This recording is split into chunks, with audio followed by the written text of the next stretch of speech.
Gambino, Anastasia, Tommy Lucchese, Joe Adonis, Frank Scalise, Willie Moretti, the Mangano brothers, Longhi Zwilman, Benjamin Siegel, Frank Costello. They were all there, lined up at the docks as Lucky Luciano's boat pulled away. Whatever orders he gave as he left, they watched them go with him. Luciano had built a machine so big, so complex, that even he didn't fully comprehend its reach anymore. The Mafia was no longer a handful of neighborhood crews shaking down shop owners. It was an enterprise, a sprawling organization that had become one of the largest businesses in American history.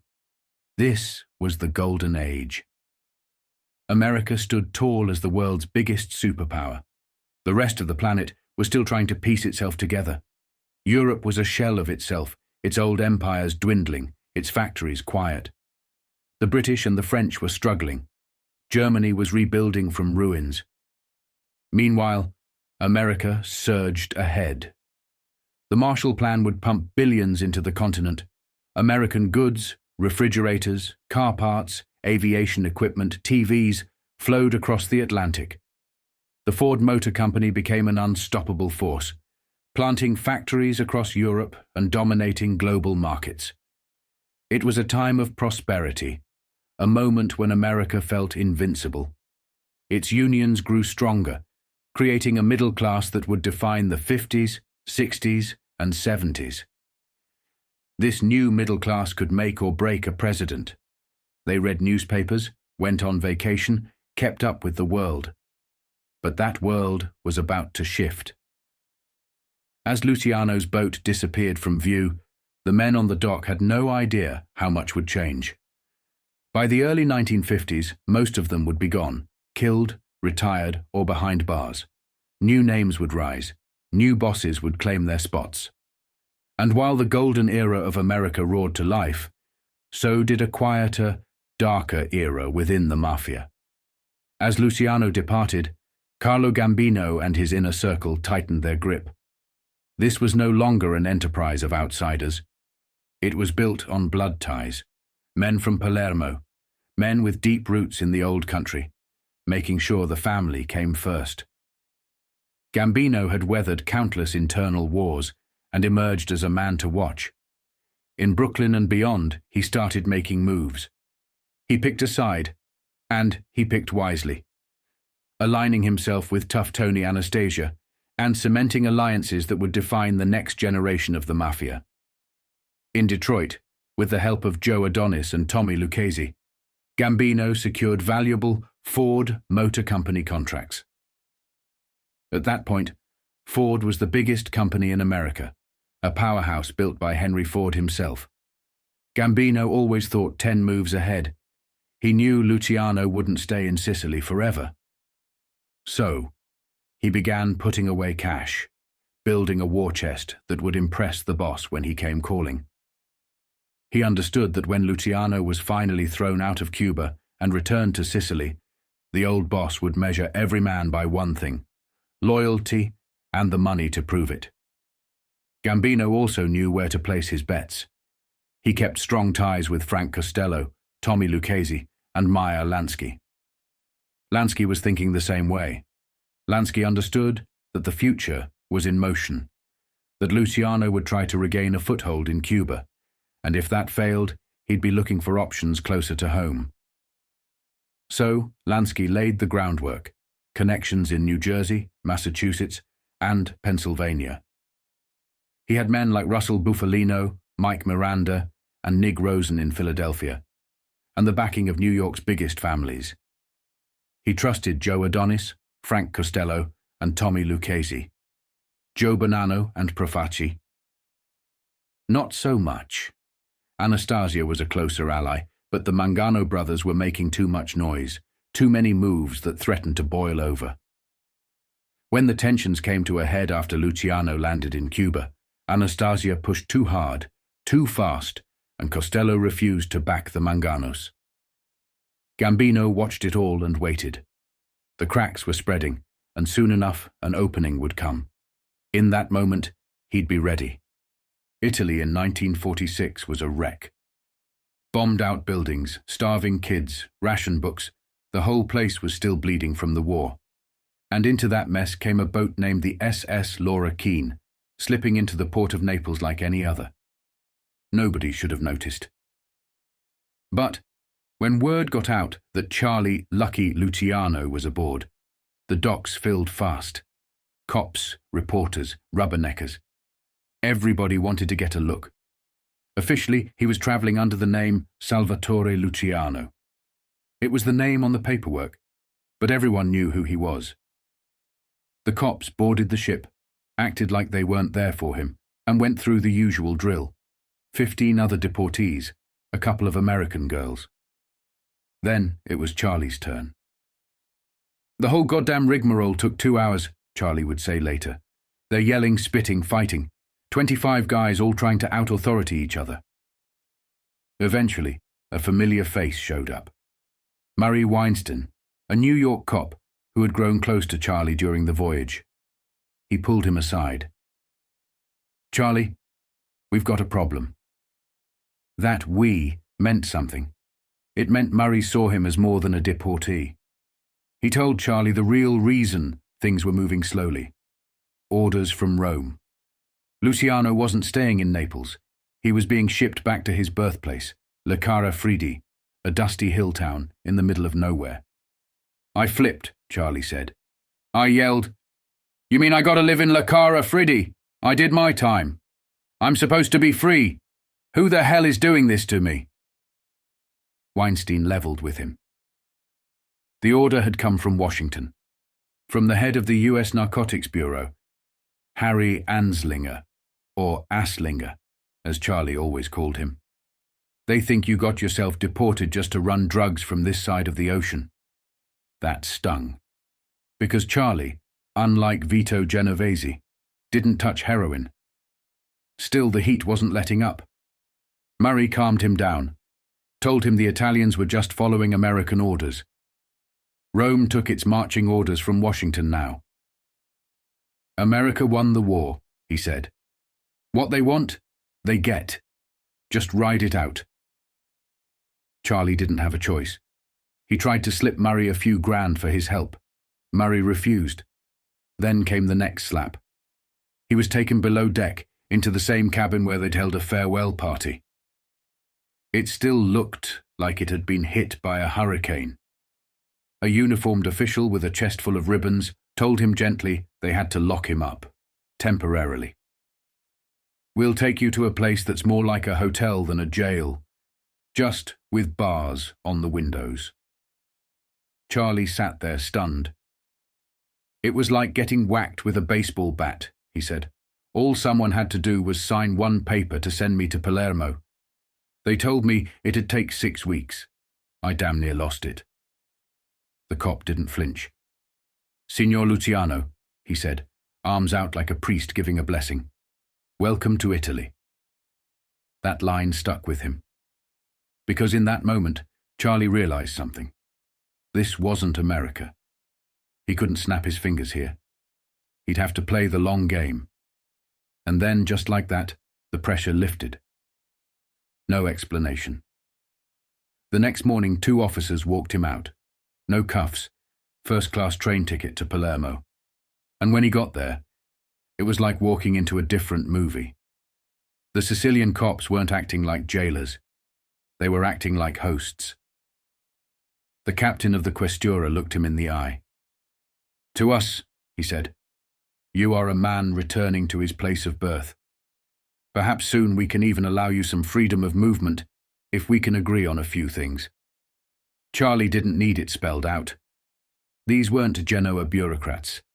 They were Sicilians. They spoke his language. Blood recognized blood. "I could feel it," he said. "We were Sicilians first. That was the foundation." The drive to Le Carafridi hit him hard. Bombed roads, hollowed-out towns, kids with nothing but bones and rags. "If I live 1,000 years, I'll never forget it," he said. "Starving people everywhere. I was scared there wouldn't even be a Le Carafridi left." But the town was still there, intact. And when they pulled into the piazza, The whole damn town came out, 700 strong. Flags, fireworks, even a brass band playing Stars and Stripes Forever. People yelled his name like a returning general. "Mr. Charlie!" He was stunned. They closed the stores. They closed the schools. They threw a parade. To them, he wasn't a gangster. He was a success story. Later, he'd joke about the mayor. A wheat farmer wearing a red sash like he was inaugurating a president. This was a day for prosperity, someone said. Il Milionario had returned. He met cousins he never remembered. Paolo Rotolo, who owned a beat-up hotel and half a dozen dusty properties. Calcedonia Luciano, who called him uncle out of respect. The apartment wasn't much, a crumbling two-story joint, but they cleaned it up. They put up a sign in the bathroom. American shower. Just a flower sprinkler head and a rubber hose. That night, firecrackers woke him. He looked outside. The piazza was lit up, food and wine everywhere. They were calling him down. "Best dinner I ever had," he said. I went table to table. La Signora Rotolo's marinara? Forget it. Charlie wanted to give something back. He built a movie theatre, his own little empire in celluloid. The first film? Little Caesar. The irony was thick. The town treated him like he was bigger than Edward G. Robinson. They practically kissed my hand. But he didn't want to stay. Too many eyes, too much attention. He greased the right palms, got permission to drive to Palermo, where the same Questura captain listened to his pitch. "No surveillance," the cop said. "Just check in with me from time to time." Palermo, though, was a dump. Bombed out. Scams everywhere. Charlie's hotel was across from the local vice district. Pickpockets, hookers, hustlers, all under his window. "Move out," the captain told him. "This place makes you look guilty." He did, and with it, learned a lesson in Sicilian irony. His hotel stood in the Plaza of Shame, named for the naked statues. The old women wouldn't let their daughters walk past. Charlie took the hint. He moved on. Rome was calling. The action, the politicians, the connections, they were all there. And so was the money. With help from a cousin, Riccardo Barone, a black market kingpin and a mafioso, Charlie went to work. He didn't touch heroin, not like Vito. But everything else? Open game. Cigarettes, booze, medicine. Whatever the GIs had in the PX, he was flipping for a profit. "It was like prohibition all over again," he said. "Only this time, I was the banker. Buy low in lira, convert it back in Tangier. Wash, rinse, repeat." He doubled his bankroll in 6 months. Eventually, the locals eased off. By summer, he moved into the Excelsior Hotel, Naples' finest. From the balcony, he could see the bay. He was living large and quietly taking over the black market Genovese had left behind. The Navy guys were selling refrigerators, hams, toasters, all of it tax-free. I never touched it directly. I was the guy behind the guy in the middle. But he soon learned the truth. Vito had been running junk the whole time he was in Italy. That little bastard was dealing dope the whole way through. Not me. Never me. It wasn't about building an empire. It was about buying time, buying freedom, waiting for the word from Meyer Lansky. It came, handwritten and simple. December. Hotel Nacional, Cuba. The next act was ready.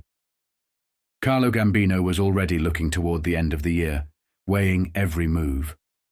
He was tight with Joe Adonis and Lansky, and he knew what those men were planning. Tommy Lucchese kept him informed, and so did Albert Anastasia. Meanwhile, across the ocean, Lucky Luciano had set things in order. In Sicily, he had made sure that the men put in charge, from judges and mayors to army officers, answered to the American Mafia. It was the era when Operation Gladio started to take shape. By the early 1950s, America was afraid, terrified that communism would sweep across Europe, march into Italy and Sicily, and swallow them whole. The islands and other places like Belgium became safe havens for anti-communist forces. The Italian-American Mafia was right there in the mix, carving out landholdings across Sicily and beyond. The Corsicans were in it too. New networks started springing up in France and Vietnam, fueled by training, weapons, and cash.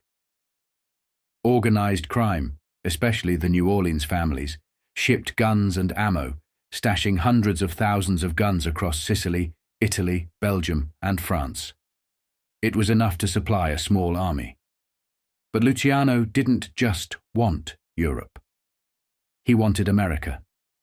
America was home, the place he loved, the place he intended to dominate. Let Palermo run itself.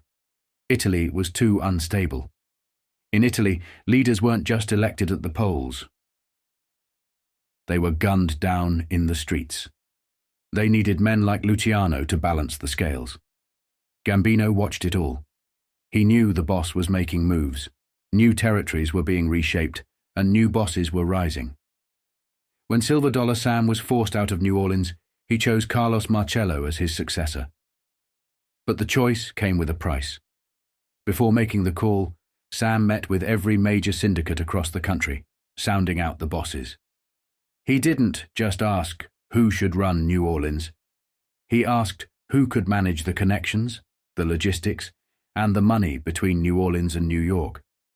They all said the same name: Carlos Marcello. Marcello was a quiet powerhouse.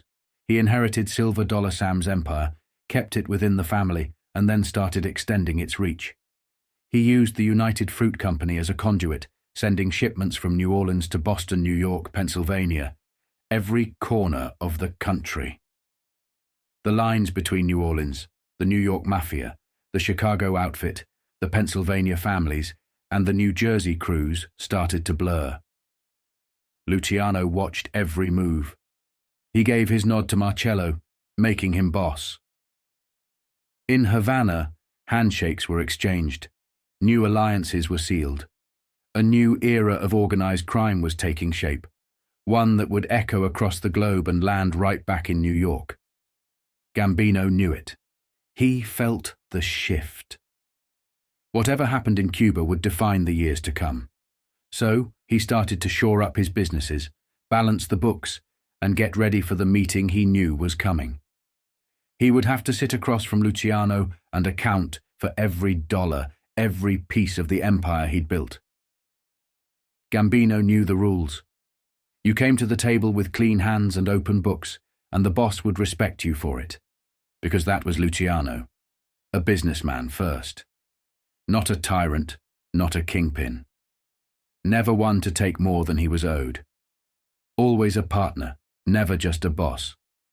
But Gambino was no fool. He kept a close watch on Sicily, and his relatives kept him informed. They would have told him about the moment Luciano set foot on that broken island, about the sheer misery of it, the poverty that shaped the place, the stink of sulfur in the air, the crumbling buildings. It must have shaken Luciano to the core. This was the place his parents had fled. This was the place that dragged him back. To walk those streets, to feel that old stone under his hand, was to be 8 years old again, a boy in a land of desperation. Gambino understood it. He admired what Luciano had built, but he also knew why Luciano refused to stay in the shadows. After Maranzano's death, Luciano had embraced the spotlight. Astoria, politics, whining and dining. He made himself a public figure. And when the depression hit, when the losers felt cheated, when the little guy felt crushed, it was easy to point a finger. It was easy to say, it's Luciano's fault, or Dutch Schultz, or Lepke, or Capone, Paul Ricca, and the rest. The ones who lasted weren't the loudmouths. They weren't the bosses shaking hands with mayors or grinning in the newspapers. They were the quiet ones. The men who walked away from a street corner beef rather than risk an arrest. The men who gave the nod for a hit, a glance across the table, and kept their mouths shut. Gambino watched it all and learned. Never wear a flashy suit. Never walk like a boss. Never scowl when you can smile. Never raise your voice when a nod will do. Always surround yourself with blood, relatives, paesani from Palermo, men with no choice but loyalty. Not the Jewish or Irish guns for hire, not outsiders, not liabilities. Anastasia came from Italy, but not from Sicily, a man who could be sacrificed when the time came. Tommy Lucchese came from Palermo, a brother by heritage. Lucchese rose in the Giuliano family, soon to bear his own name, serving as underboss and acting boss when needed. Meanwhile, across the river, Joe Profaci, also a son of Palermo, ran one of the oldest Mafia families. He was aligned with Lucchese and Gambino for years, though that bond weakened toward the end. Bonanno? Bonanno was never truly close with Gambino or Lucchese. He played along, smiled when he had to, shook hands when it suited him. But after the Havana summit, he was a marked man in the eyes of many. Magadino didn't respect him. Tony Accardo felt slighted. The whispers were growing. Gambino kept closer to men he trusted, men who spoke the language of blood and belonging. He was tight with Santo Trafficante Jr. Sr. was a son of Cianciana, deep in the Agrigento hills of Sicily. Through Lucchese, Gambino cemented ties with Carlos Marcello and the Galliano crew down in New Orleans. The connections extended further, to the Zerilli outfit in Detroit, a city humming with the sound of the auto plants. These weren't just associates. They weren't business partners or hired guns. They were family, men you could break bread with, bury secrets with, and trust when the weight came down. This was the foundation of the new Mafia. Not a coalition of strangers, not a handshake across a smoky room, a family, an army built of blood, not the outsiders who could turn or talk when the heat came down. He respected Luciano. He admired what he had built. But he also knew the cost. Luciano had spent 10 years in prison, a few months in Italy, and came out acting like a free man, partying openly in Havana, holding court in restaurants, living like a king. Anyone could have told him the risk. After a decade in a cell, sure, he wanted to live, but a calculating boss would have gone quiet. Stay in Cuba long enough to make the calls that needed making, then disappear, move elsewhere, and stay hard to find. That wasn't how Luciano played it. Gambino watched it unfold and learned the lesson. To survive, you had to walk a different path, a quieter one, a darker one. Word came down that Gambino would be in Cuba. The others were making their way down already. October, November. But Gambino, as always, was patient. The wait was worth it. In the end, it was the quiet ones who lasted. Late October 1946. The man who built the American Mafia arrived in Havana, Cuba. Charlie Lucky Luciano came in quietly, traveling under an Italian passport. Salvatore Luciano, his original name. The kind that wouldn't raise eyebrows. He was met by a man who introduced himself as an honest American businessman. The man was Meyer Lansky. They pulled up to a suite in Havana. The bellhop opened the curtains, and the city came alive. Palm trees lined every avenue. To Luciano, it felt like Miami. For the first time in over 10 years, he was free. No cuffs, no guard breathing down his neck. Even in Italy, he'd felt watched. But looking down over the Caribbean, he felt like he was almost home. The water was as blue as the Bay of Naples, and America was only 90 miles away. Getting to Havana hadn't been straightforward. Luciano left Italy by boat for South America, landed in Caracas, and stayed long enough to make sure he wasn't being tailed. From there, he flew to Mexico City, laid low for a few more days, and then chartered a private plane for the final leg. He wanted to establish a network, beachheads in a handful of cities, all under the name Salvatore Luciano. Before leaving Naples, He'd spread enough money around that there was no press, no gossip about his departure. In Havana, he came in quietly, a small private airstrip. Lansky met him on the tarmac, waved him past customs. Not a second glance, not a word, not a hint that Anslinger or Dewey or any other American official had caught wind. Lansky didn't waste time. As soon as he arrived, he told Luciano the big meeting would be December 22nd. Everyone would be there. Bosses, captains, and syndicate representatives. That was good news. It gave Luciano a couple of months to relax, get settled, and decide exactly how he was going to make his move. He wanted to raise one point when the commission met. He intended to claim the title of Boss of Bosses. In Chicago, years ago, he'd refused it, called it a lot of bullshit. He'd thought it was just a crown no one needed. But 10 years behind bars gives a man time to reconsider. This was a chance to make it official, to walk into that room and assert himself, to cement what he had built. The men coming to Havana weren't coming because he asked. They were coming because he ordered it. He used to laugh at the thought of making himself a literal crown. But deep down he knew that in their world, titles meant respect. The men he was calling down to Havana responded to strength and structure. They responded to a boss. Until then he could relax. He found a beautiful house in Havana and furnished it like he used to at the Waldorf Towers. He brought in silk curtains and expensive antiques. He hired a staff, servants and gardeners, and would spend mornings strolling the garden, talking about flowers and landscaping as if he had nowhere to be. Lansky came and went between Havana and Miami, carrying messages, setting up meetings, making sure the right people knew how to find him. Then came the offer, the Hotel Nacional. Lansky controlled it with Batista, and he wanted Luciano to have a piece. The figure was $150,000 for a small stake. Luciano liked the idea, but he didn't want to spend his own money. Lansky came up with a solution. The guests coming down for the December meeting would be bringing envelopes of cash, gifts meant for the returning boss. At the send-off party on the SS Laura Keene, he'd gotten a taste of that generosity. Why not do it again? This way he could cover the investment and stay within the rules he'd laid down long ago. No accepting cash envelopes in meetings. No one man calling himself boss of bosses unless every other man in the room was on his knees. But this was different. This was a welcome back. Christmas presents, as he called them. And the envelopes came. More than $200,000 in cash.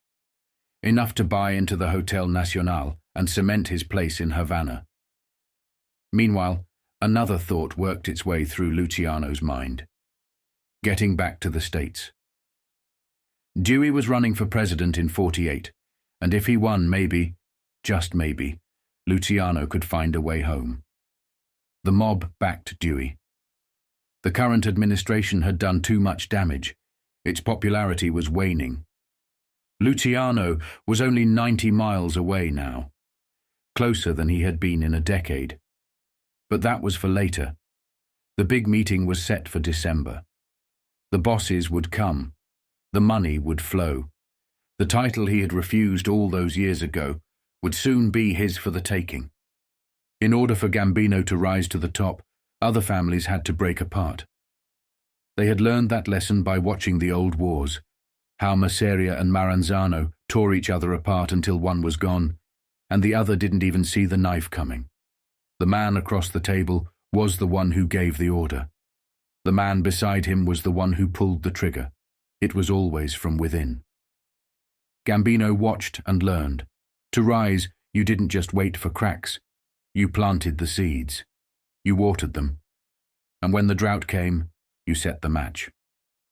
That was how it started with Vito Genovese. Couple of days before the Havana meeting, Vito called. He said he was in town to rest for a few days on the beach. Luciano said later, "I knew better. Lansky had already told me he was making moves in Brooklyn, trying to muscle in on Anastasia's territory. The guy didn't come down to Havana for a suntan. Luciano hadn't laid eyes on him in 10 years. When he walked in, I thought, same old Vito, short, pudgy, wrinkled suit, covered in cigar ashes. We embraced like brothers, the usual Italian routine. We smiled, we talked, said 10 years felt like a lifetime. But that was all cover. Just like when I shook hands with Masseria. Just like when I shook hands with Maranzano. This was about business. They had lunch in the dining room. He didn't notice a thing. Not the silk drapes, not the antique tables, not the fancy china. He was the kind of guy who could walk through Astor's mansion like it was a Brooklyn subway station, Luciano said. Then we went out to the patio, sat in the sun in shorts, and that's when he started. Charlie, I'm worried about Albert, Vito said. Sure you're worried about Albert, Luciano said later. Not because he's some threat to the outfit, but because if you keep leaning on him, one day he's going to put a bullet in your head. Luciano shrugged. What about Albert? I said, just like I didn't already know. Vito said, he's going off the rails, Charlie. All he talks about is hitting people. The other night he was going on and on about Anslinger in Washington, because he's making too much trouble about the junk. Just like Dewey, 10 years ago, when you were dealing with him. Yeah, I remember, Luciano said. But I wasn't the only one Dewey was chasing. He was chasing your ass too, Vito, after that Boccia thing. The dumbest move you ever pulled. The reason you had to run to Italy in the first place. Vito waved it off. Maybe, but I'm telling you, Albert's a threat to the outfit. The outfit I'm running for you. Sooner or later we'll have to take care of him. Or he'll wreck the whole thing. Then I nodded, smiled and said, maybe, Vito. But how do you know you can trust Albert anymore? Vito didn't flinch. I'm telling you, he's gone, Charlie. Sooner or later we have to put him down. It might as well be sooner. Luciano said he knew exactly what was going on. What he really wanted was Albert out of the way, because he was afraid of him. What he didn't understand was this. As long as Albert was alive, he was doing a job for me. He was a buffer, an obstacle. The one guy Vito was too afraid to move on. Then I said to him, Vito, I don't see it that way. Not yet. As long as Albert's around, he's a threat to somebody. And that somebody ain't me. You want to kill him? Put it to the council. Do it by the rules. Don't try to change the rules I set down in 32. Not while I'm still calling the shots. Vito went quiet. Wiped the sweat from his forehead. But then he came at me from another angle. That's another thing I wanted to talk to you about, Charlie. You've been away too long. Things have changed. You don't realize how much. Luciano said he smiled. You've been away too, Vito. What's your point? Vito said, I'm back now. Right in the middle of it. New York. You're still down here, still out of the country.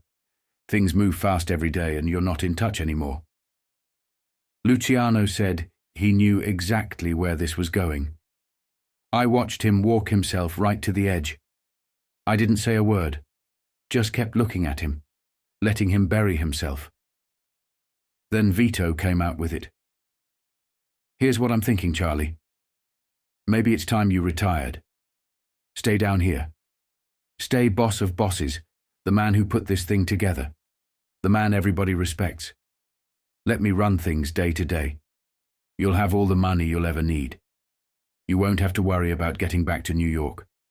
Stay where it's safe. Let me run things, and you can have the best of both worlds.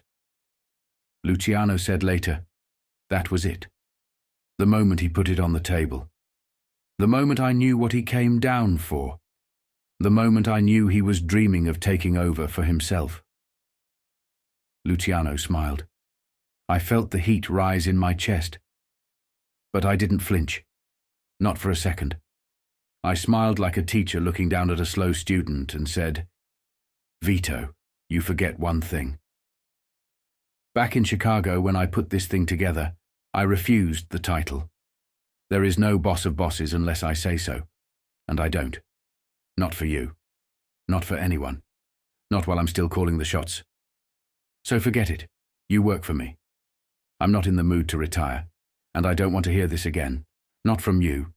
Not from anyone. Let's talk about something else. Something pleasant. Then I watched him sink down in the chair like a scolded kid. Never said another word about it. A few minutes later, he said he was tired, said he wanted to go back to the hotel. I called a car for him and sent him on his way. Afterward, Luciano said, I knew right then he'd walk away burning, an enemy in the making. But he wouldn't move on me. Not while the men I had with me were still solid. Not while Albert was still breathing. Let the fat bastard dream. Let him whisper.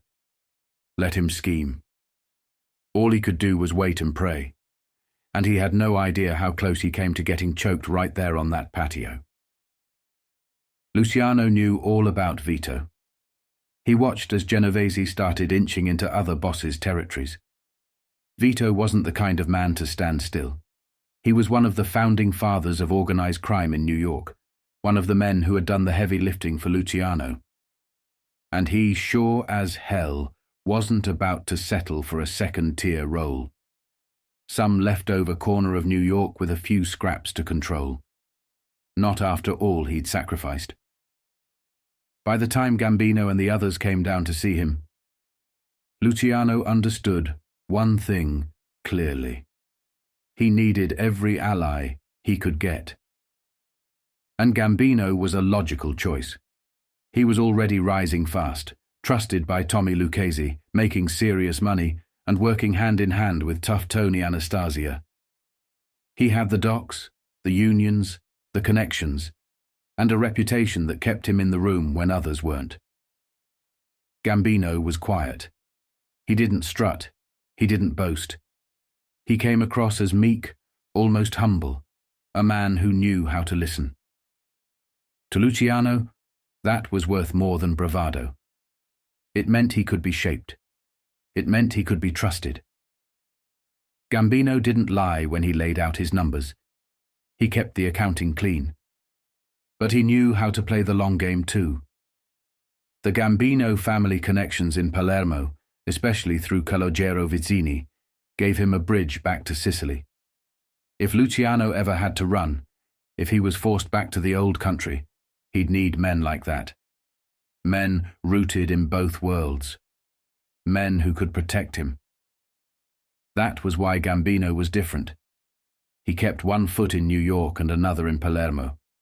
He kept things legitimate when he needed to, illegitimate when he had to. To Luciano, that was a quality worth betting on. The meeting didn't need to drag out. There were too many bosses coming down for Havana. Carlos Marcello, Santo Trafficante, Frank Costello, Jimmy Blue Eyes, and Lansky was already laying the groundwork for new opportunities. The world was shifting, and Luciano needed to make sure he had the right men lined up when it settled. Gambino was one of those men, quiet, smart, dependable, the kind of man who could stand in the room and wait, knowing that when the time came he'd have a piece of the table. And that was enough. December 1946. The bosses came from every corner of the country. New York and New Jersey sent Joe Adonis, Albert Anastasia, Joe Bonanno, Frank Costello, Tommy Lucchese, Joe Profaci, and his heir apparent Giuseppe Magliocco, Willie Moretti, Augie Pisano, Vito Genovese, Mike Miranda, Frank Scalise, and Tony Bender Strollo.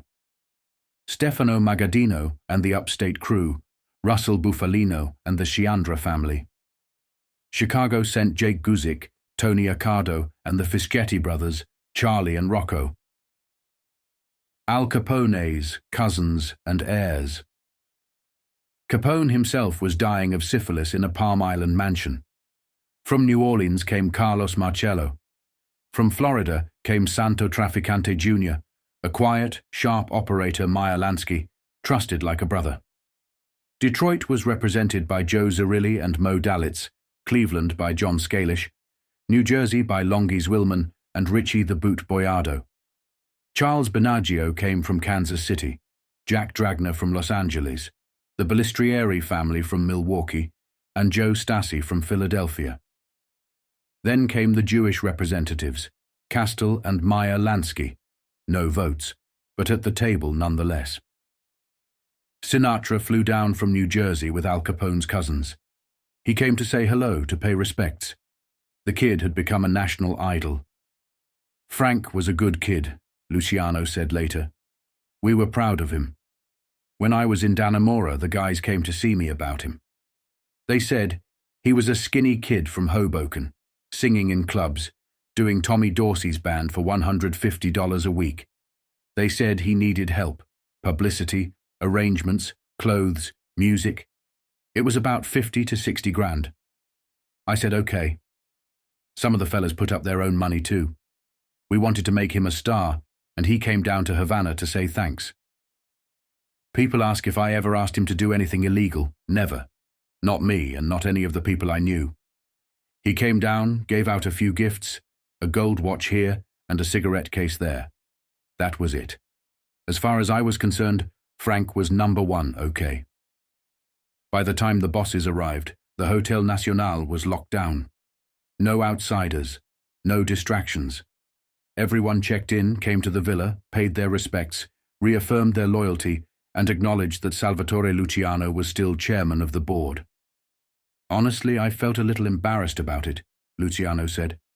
A few months before this, when I left for Italy, some of these same men gave me envelopes of cash. Now here I was in Havana, and they were doing it all over again.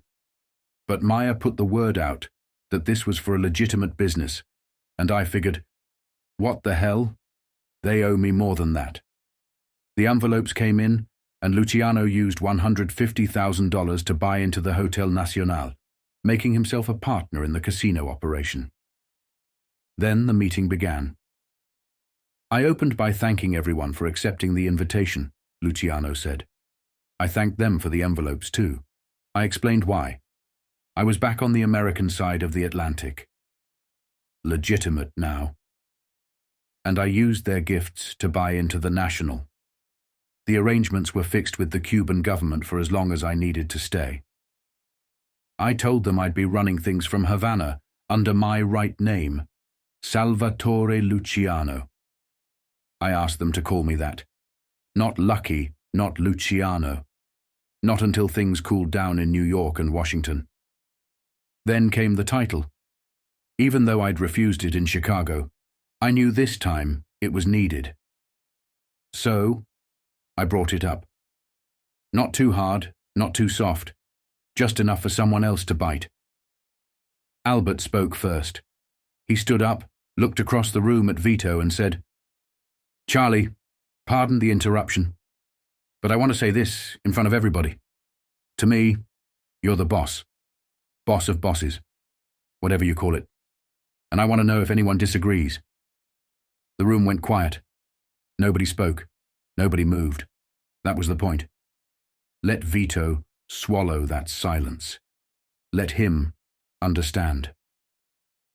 Then I brought up the next thing, the tensions between crews, the bad blood between Vito and Albert. I said I'd been in Italy. I'd heard things. I said these men had to get along, not love each other.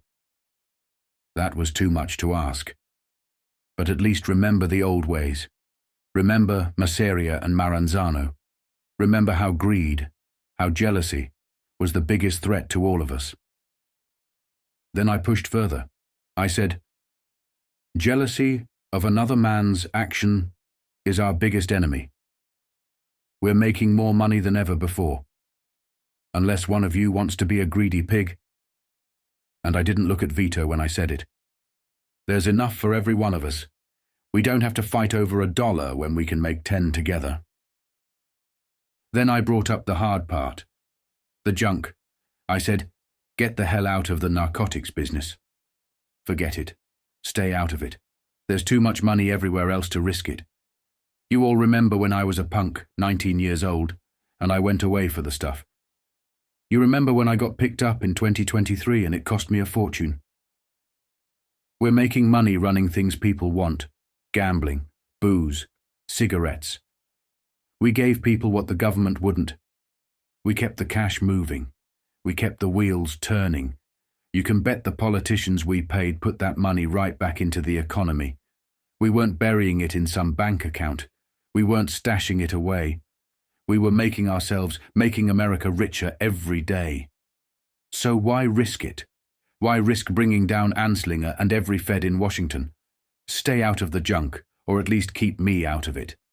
Because if one son of a bitch says Lucky Luciano is king of the junk, I'll take out an ad in the New York Mirror myself and tell him it's a lie. The room went quiet. Then I smiled. Lansky smiled. A few others chuckled. But the truth was, I could tell. They weren't with me on this one. Not anymore. Not when the profits were that big. Not when the junk was that easy. Then Mangano spoke up. He backed me, said he remembered how Vito came to him years ago, tried to move the stuff from Italy. He said jealousy was enemy number 2, and junk was enemy number 1. Even then, I could feel the room shift. Frank Costello leaned over and said, "Charlie, don't beat your head against the wall. Vito rigged this thing before the meeting started. Get out of it while you can. Someday they'll be sorry." Frank was right. So I gave it up. "I'll go with the majority," I said. "But one thing's for sure. Stay the hell out of this with my name, or I'll walk down Times Square and take out an ad myself." When the subject came up in the room, it meant only one thing. Luciano was certain he had no hand in the dope trade, but that didn't mean the rest of the bosses could say the same. At that table, too many were already deep in it. Joe Adonis was running narcotics. So were the Mangano brothers and Albert Anastasia. Joe Bonanno had pushed hard into the drug business, working through Carmine Galante and making a fortune with the pipeline he'd built with Vito Genovese and the Corsicans. The Profaci family was in. Tommy Lucchese, too. Chicago mostly kept its hands clean, though a few of their crews ran side operations. In Florida, Santo Trafficante was already buried in it. So was Carlos Marcello down in New Orleans. Carlo Gambino knew how this worked. He didn't need to stand in the spotlight. He wanted to deepen ties with the Palermo families, and in Sicily you could get narcotics almost openly, enough pharmaceutical labs to supply the whole trade. Those connections would give Gambino the edge he needed. In time he could use that leverage to wipe out the Bonannos and the Genoveses. But it was a long play, one he was patient enough to wait for. What Luciano didn't understand was how the rise of the intelligence agencies would complicate things. Harry Truman hadn't wanted a CIA. To him, it was an international Gestapo. But after the war, the agency needed a way to fund itself, off the books, out of sight. The old OSS hands started moving narcotics to make their clandestine wars pay. Not to get rich, but to build a shadow army that could fight the communists. Then came the explosion. America wanted to get high. Suddenly, the CIA and its contractors weren't just moving dope to fund covert missions. They were in the business for real. What started as a means to an end became an end itself. Then Meyer changed the subject. The casinos. The mob had been making millions from gambling since the bootlegging days. By the 40s, the families had interests across the map: Miami, New Orleans, Havana. Meyer talked about what was happening out in the desert, how the outfit was pouring money into a nowhere spot called Las Vegas. None of the bosses believed in it. Not then. Not when Havana was working like a mint. Not when New Orleans, Miami, and New York were still the beating heart of the racket. None of us knew then how big the desert would get. Not in 46. Not in that room. We were making the rules for a new era, carving up the future piece by piece. And that night in Havana, one thing was clear. No matter how much the world changed, the Mafia would be there, making the moves, making the rules, making the money, always. Meyer called it the Benjamin Siegel situation. Look, Benjamin wasn't invited to the meeting, Luciano said later. I doubt he could have made it anyway.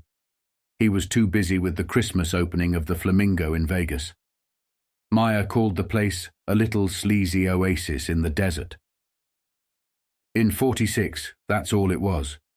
A gas stop for travelers heading west. The only people stopping were those low on gas, water, or ice for their cars. The real action was in Reno. That was the thriving spot, the divorce state, the town that already had gambling down to a science. None of the bosses in Havana could picture what Benjamin was seeing, not then, not in 1946. To them, Vegas was a building in the desert, nothing more. But Benjamin was dreaming big. He came to see me at Great Meadow, told me about his vision for Vegas, a strip lined with hotels, casinos, and brothels.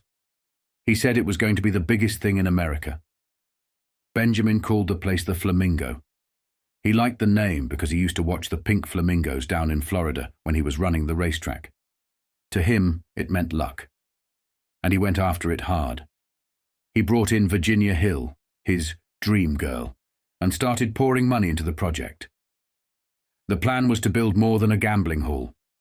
He wanted top-shelf restaurants, best wines, and biggest stars in Hollywood. The best rooms, the best entertainment, all at prices that would draw people across the desert. But he started building right after the war. Getting materials was a nightmare. Everything cost twice as much, and he had to lean hard on the underworld connections and the Teamsters just to get steel and concrete across the desert. The budget blew apart. What started as $1 million idea was suddenly closer to $6 million. Benjamin was never one for a tight ship. He'd change the plans halfway through construction, rip down walls he'd just put up, spend more to do it right. To him, it was worth it if it meant making the Flamingo the jewel of the desert. But it came at a cost. By December, when the bosses came down to Havana, Benjamin was already leaning hard on friends in Beverly Hills and across the movie industry for cash. He was telling them this was their chance to get in on the ground floor of the biggest gold mine in the world. But when the delays started to stack up, those friends started to ask questions. They started showing up, demanding a piece of the action just to protect their investment. Meyer laid it out for the commission. He said that every dollar pouring out of the Flamingo was making its way into a bank account in Switzerland, in Virginia Hill's name. Meyer had been putting money into those Swiss banks for years, and he'd heard from the bankers themselves. Virginia was making trips across the ocean, hauling cash. The total? At least $300,000.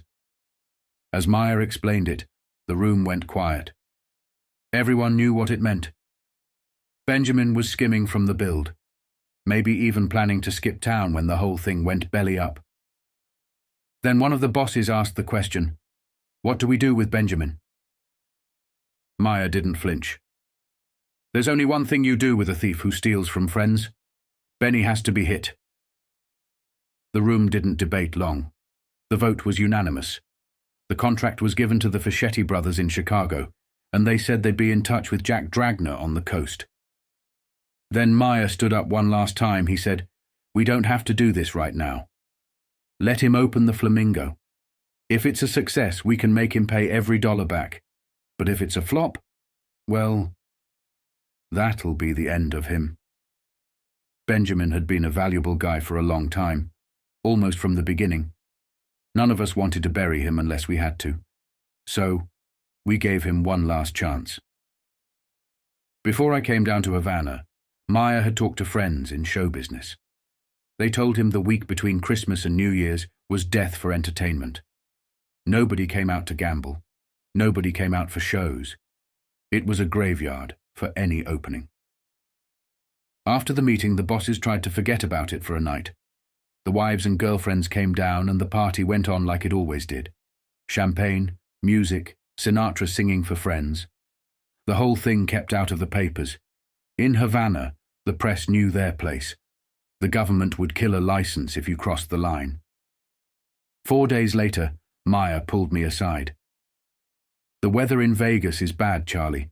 Cold, rain, nobody's coming. And the guys I talked to in New York said the Christmas-New Year window is death. Only a miracle can save the Flamingo now." Then he shook his head. "Benny's desperate, but he's betting on a long shot. He put together one hell of a show, and if that can't save him, nothing will." Benjamin tried.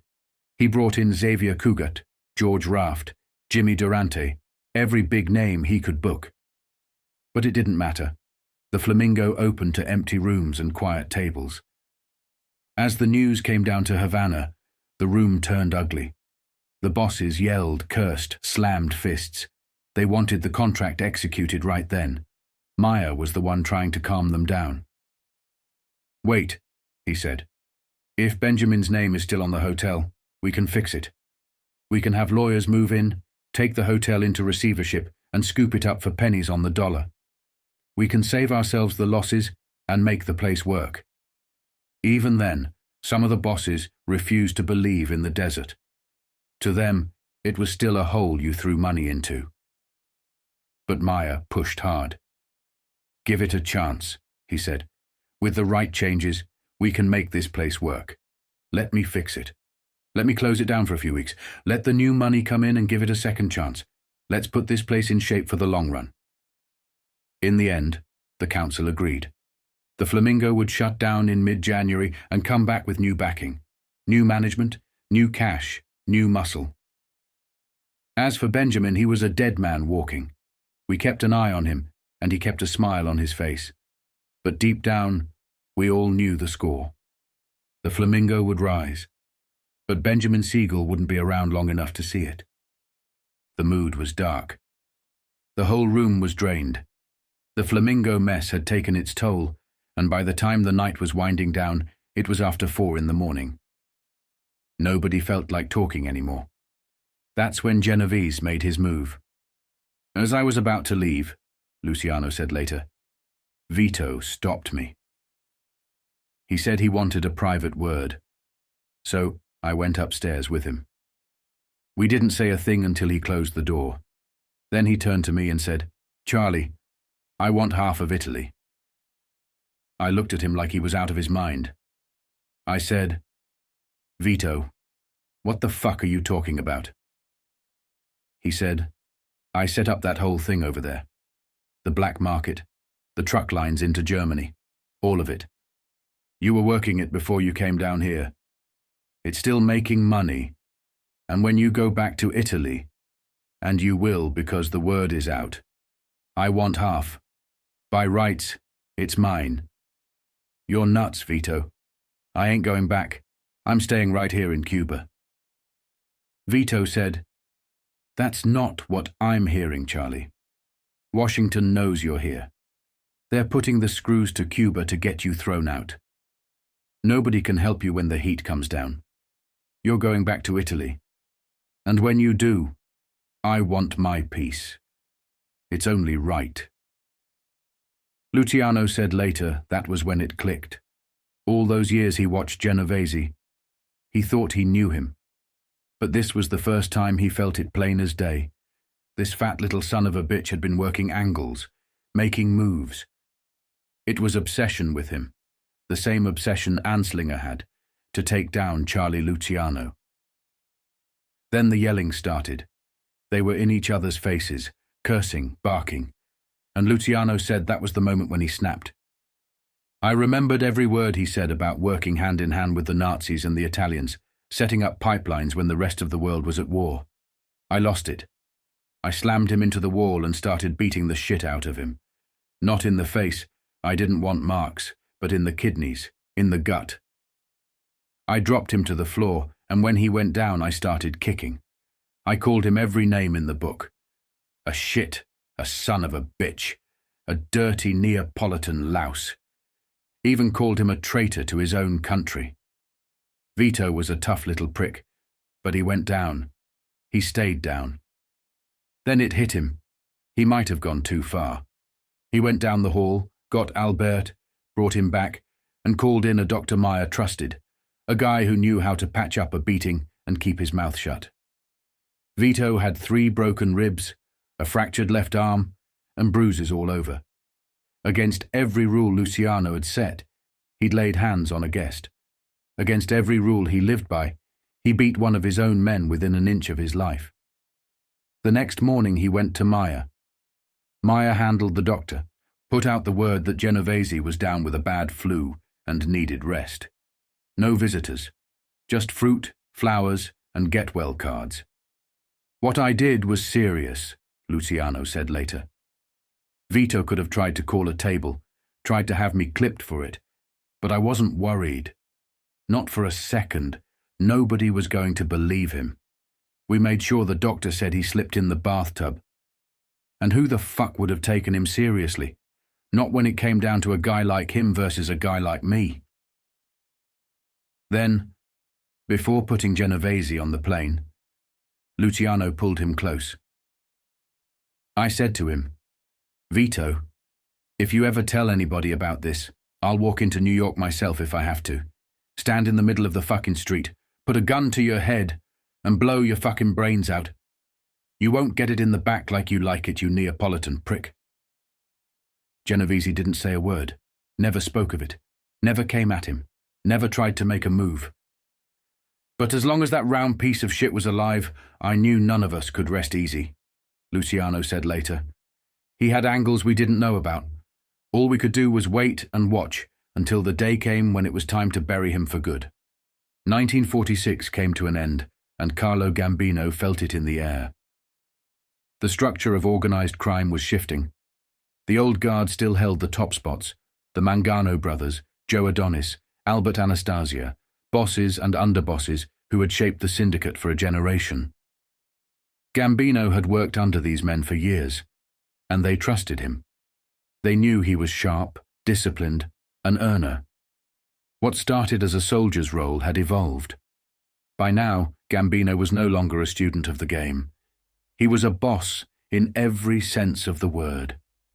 With the Mangano brothers in charge, and Joe Adonis acting as the go-between for Luciano, Gambino became one of the safest hands in the mob. Adonis held a piece of Luciano's assets, making sure the cash flowed. He kept a cut, passed the rest to Lansky, and Lansky wired it to Luciano, now living in Cuba. Meanwhile, Anastasia was rising, and under him was Gambino, a quiet man with sharp instincts. Times were changing, and these men, long accustomed to small mentions in the papers, weren't ready for what came next. The 1950s would explode their world into the public eye. Gambino was already running the family that bore his name, bolstered by a loyal cadre, brothers, cousins, friends. They weren't just gangsters anymore. They controlled unions, meat distribution, transportation hubs, and betting rings. They put money where it counted and kept it working. Whatever Anastasia needed done, Gambino handled it. As the press hounded Anastasia, Gambino kept a low profile, extending the family's interest while shielding its leaders from scrutiny. Then came February 1947. The headline landed like a hammer on the family dinner table. Lucky Luciano ban hits Cuba. The United States government announced it was cracking down on Cuba for allowing Salvatore Lucky Luciano, the deported former Vice King of New York, to stay. Commissioner Harry Anslinger of the U.S. Narcotics Service announced an embargo on all narcotics shipments to Cuba, even legitimate medical supplies. The message was clear. If Cuba refused to expel Luciano, vital shipments would be cut off. Anastasia slammed the table when he read it. Somebody ratted on Charlie. They know he's down there, he growled. But proof was another matter. Even Luciano didn't have it. What he had was a reputation, a man too comfortable in the spotlight, making too many appearances, too many friends, too many trips with a beautiful girl on his arm. I was really surprised how many invitations I got to cocktail parties and dinners and things like that, Luciano said later. It reminded me of the old days in New York, when all the society people used to want me around. I guess I was a little nutty accepting them, but I just couldn't help it. I was dying to be with Americans who were straight and legit, people with nothing to do with the rackets. Some of the guys belonged to golf clubs, and it felt like the days before I went to the can. But the way things turned out, it led to a lot of trouble. That trouble came quickly. A journalist spotted him one night in Havana and tried to shake him down. This guy Wallace comes up to me in a club and says he knows who I am. He tells me he's a reporter, that he's going to write about me being in Havana instead of Italy, where they shipped me. Then he stands there and waits. He was trying to make a score.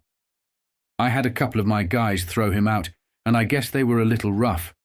It was a big mistake. I find out later he was tight with Benito Herrera, the head of the Cuban secret police, and Alfredo Pequeno, the Minister of the Interior. Then came the girl. I met this beautiful girl named Beverly Paterno at one of those American parties. She was a society girl from New York. We started going everywhere together, racetrack, restaurants, nightclubs. But I didn't know she had a press agent. Suddenly, every time we walked into a room, the flashbulbs started popping. Our pictures were all over the papers, and then the New York press started screaming that Lucky Luciano, the king of vice and narcotics, was running a crime empire just off America's shore. I guess that guy Wallace had a hand in that. The articles circulated quickly. Lansky pulled strings, called Batista from Miami. The Cuban strongman assured him it was under control. Luciano had arrived on a legitimate Italian passport, and Lansky was working on making him a legal resident. The casino he was setting up at the Hotel Nacional was one Batista had a stake in. I guess Meyer thought this would make me feel better, but it didn't cheer me up too much. I had one of those hunches trouble hadn't even started. He was right. As soon as word hit Washington that Luciano was in Cuba, the pressure started. The Americans felt humiliated. They had gone to great lengths to deport him from New York, only to watch him resurface 90 miles from the Florida coast. To make it worse, whispers started reaching the commission. Whispers that Luciano was running a narcotics pipeline through Cuba. According to some, it was Vito Genovese feeding those whispers, planting stories in the press, and with Henry Anslinger at the U.S. Narcotics Service. I made a good friend in Havana, a guy named Indelicio Pertiere, a congressman and head of the jockey club. He liked to bet, and I helped him out when he came up short. He tried to help me too. He brought in other congressmen to vouch for me. Told Washington I hadn't broken any Cuban laws. But I knew when Anslinger decided to play hardball, no one in Cuba could save me. I called Meyer and Frank Costello down to Havana. We talked it out. I knew the American system didn't apply to me anymore. Look at what happened with Dewey. If somebody said Lucky was running junk out of Havana, the guys in Washington would believe it. It didn't matter if I was guilty or not. Cuba refused to hand him over at first. But when President Truman stepped in and announced an embargo on medical shipments to Cuba, Havana buckled. They offered alternatives. Venezuela, other countries. But Washington refused. The pressure was too strong. They say you can't fight City Hall. That never bothered me because I used to buy City Hall. But I couldn't figure how I was going to buy the Treasury Department in Washington. A Cuban lawyer named Gonzalez tried one last tactic. He proposed that President Grau cut off sugar shipments until the Americans lifted the embargo. But even Gonzalez knew the truth. In the end, the Cubans would cave. I told my Cuban friends to forget it. I said I'd go quietly. Just get me a first-class boat. But Anslinger put the screws to the Cuban government, and I had to leave almost immediately. The only ship available was a cargo steamer called the SS Bakir. When I heard it was a Turkish boat, I threw up my hands. That clinches it, I said. Turkey and narcotics are one and the same. Now, for sure, Charlie Luciano has to be tabbed as the king of junk. On February 23, 1947, it came to an end. I was having lunch in a restaurant when the assistant police chief came up and said I was under arrest. The chief, Benito Herrera, didn't have the heart to do it himself. They put him under house arrest, gave him a few days to pack and settle his affairs. After that, he was thrown into the Tiscoria immigration camp, Cuba's version of Ellis Island, a humid, mosquito-ridden hellhole surrounded by swamps. I knew I couldn't last long in that place. It was the same story as Italy. When the big United States puts the squeeze on a small country like Cuba, what choice do they have? Cuba tried to bargain, but the Americans refused to budge. In the end, Luciano gave in. He wouldn't fight in court. He wouldn't force the Cubans to risk their sugar trade. He agreed to leave, quietly. The only thing he asked was a first-class berth, but Anslinger refused. The only available ship was a Turkish freighter named the Bakir. When I heard that, I just threw up my hands. Well, that clinches it. Turkey and narcotics are one and the same. Now for sure, Charlie Luciano has to be tabbed as the king of junk. It was the final curtain call. The United States had thrown him out for the last time. The man who built an empire in New York would never again walk its streets, never visit his parents' grave, never stand before the tombstones of his brothers and sisters, never set foot on American soil. It was over. Carlo Gambino was sharp. He understood the mechanics of organized crime, its history, its anatomy. Luciano had reshaped it from the inside out, but the biggest shift came in logistics and structure. What had been a ragged coalition of crews became an enterprise that could dominate whole industries. It wasn't about hauling garbage anymore. It was about controlling the routes, the unions, the bidding process. By the late 1940s, organized crime was bidding on and winning multi-million-dollar construction and infrastructure projects across New York. Garbage collection, Navy Yard construction, the Lincoln Tunnel expansion, garment district renovations, public housing across the 5 boroughs, the George Washington Bridge, new schools and hospitals. They weren't just making money, they were shaping the very skyline of the city. Gambino understood this better than most. The Mafia had infiltrated every union, every cement supplier. The bid process became a rigged game, a monopoly. The families weren't outsiders anymore. They were inside the walls, controlling the heart of the American construction boom. But the world was shifting. In the late 40s and early 50s, the United States was entering a new era. New institutions emerged, Interpol, the CIA, and suddenly the line between crime and statecraft blurred. The CIA began running covert narcotics operations, financing clandestine missions that were too messy or too illegal to appear in the ledger. The same government that would publicly fund its narcotics bureau was also running its own pipelines, using the Mafia as its muscle. Why? Because the mob was expendable. The Mafia was a tool, a means to an end.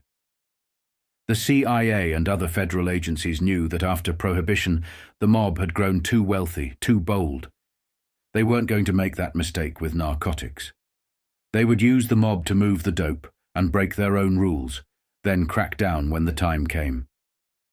Gambino and the others weren't blind to this. In 1946, when Luciano argued that the families needed to walk away from narcotics, he was looking down the road. At the time, it shook them.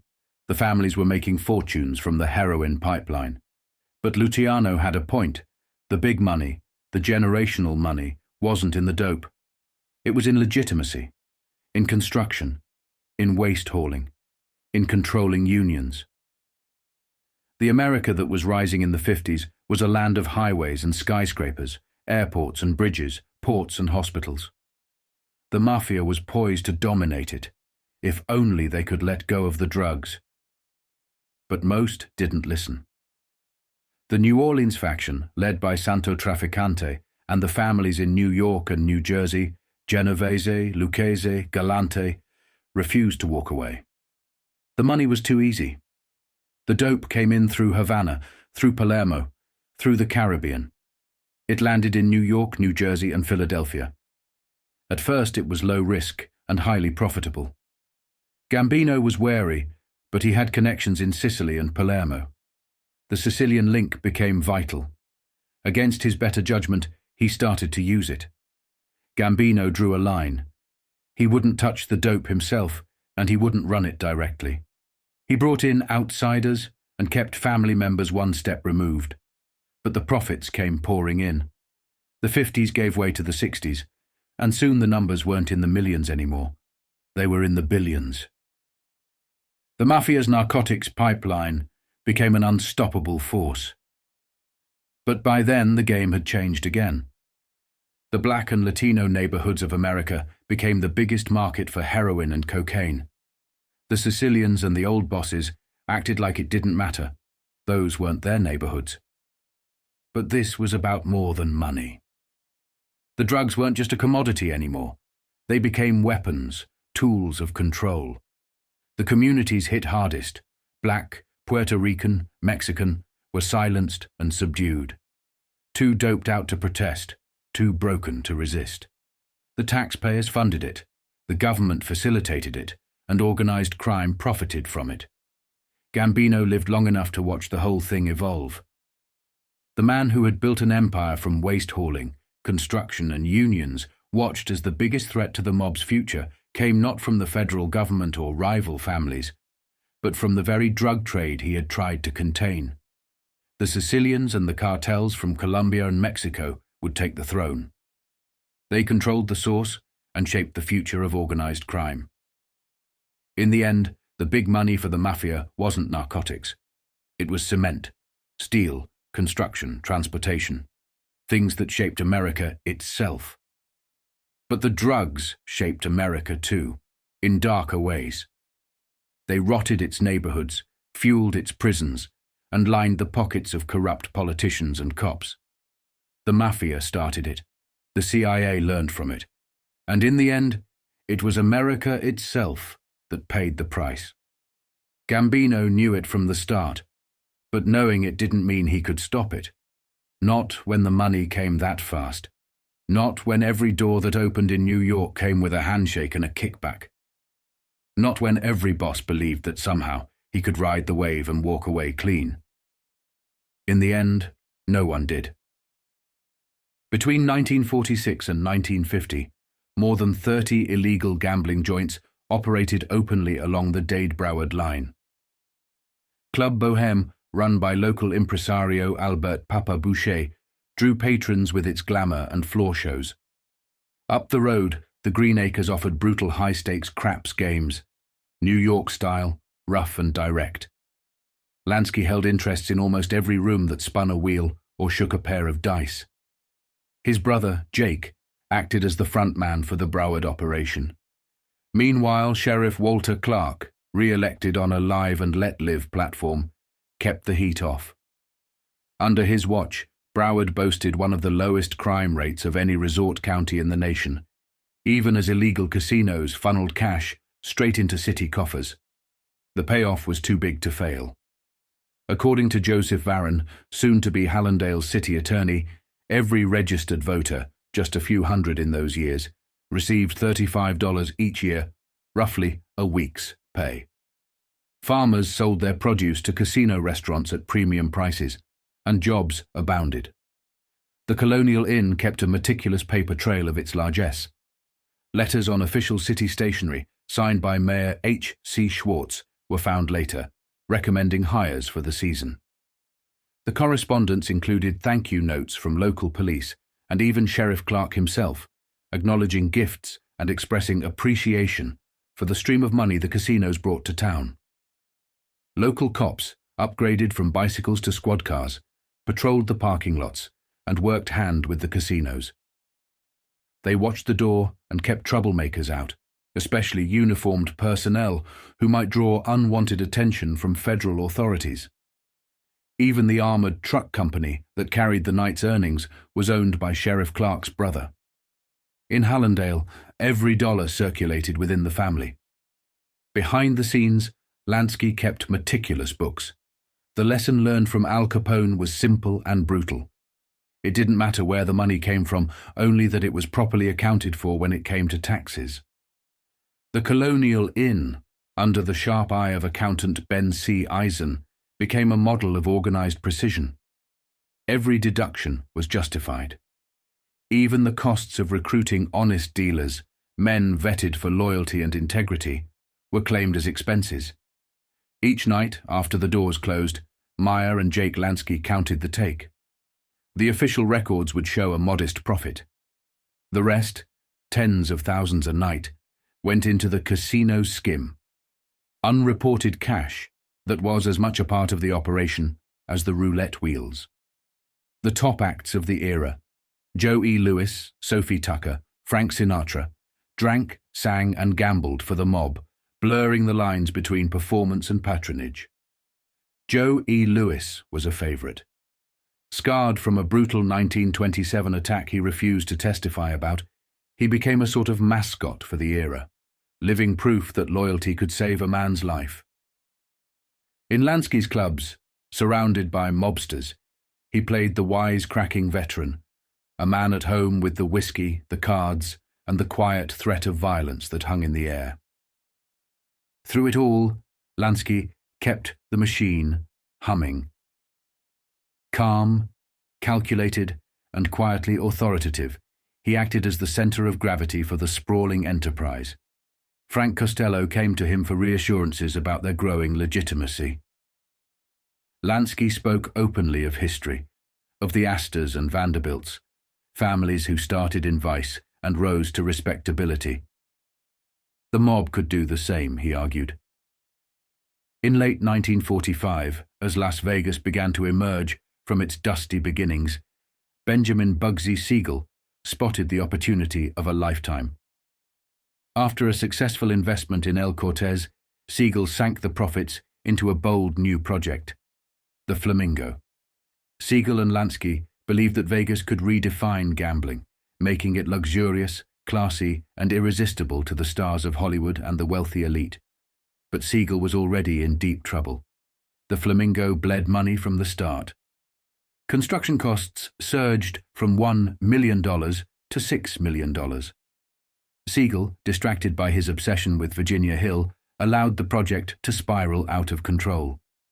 Rumors circulated that she was skimming money, sending as much as $500,000 to a bank in Switzerland.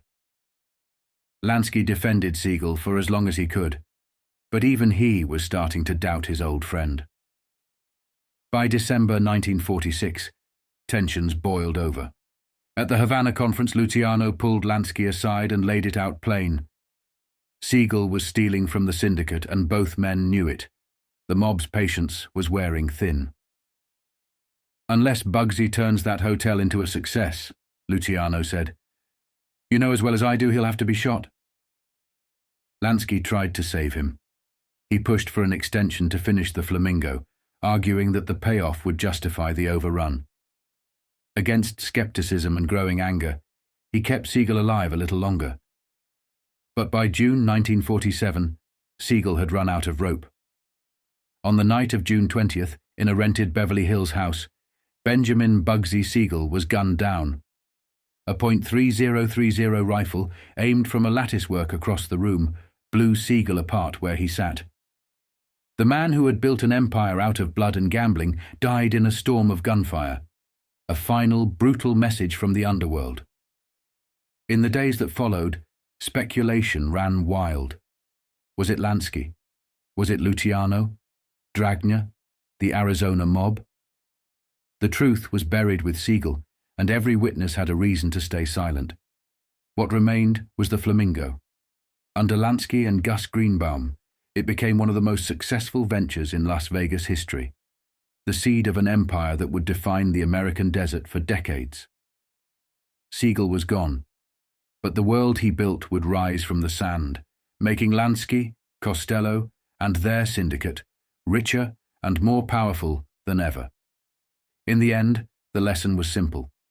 In this world, loyalty was a currency, betrayal, a death sentence.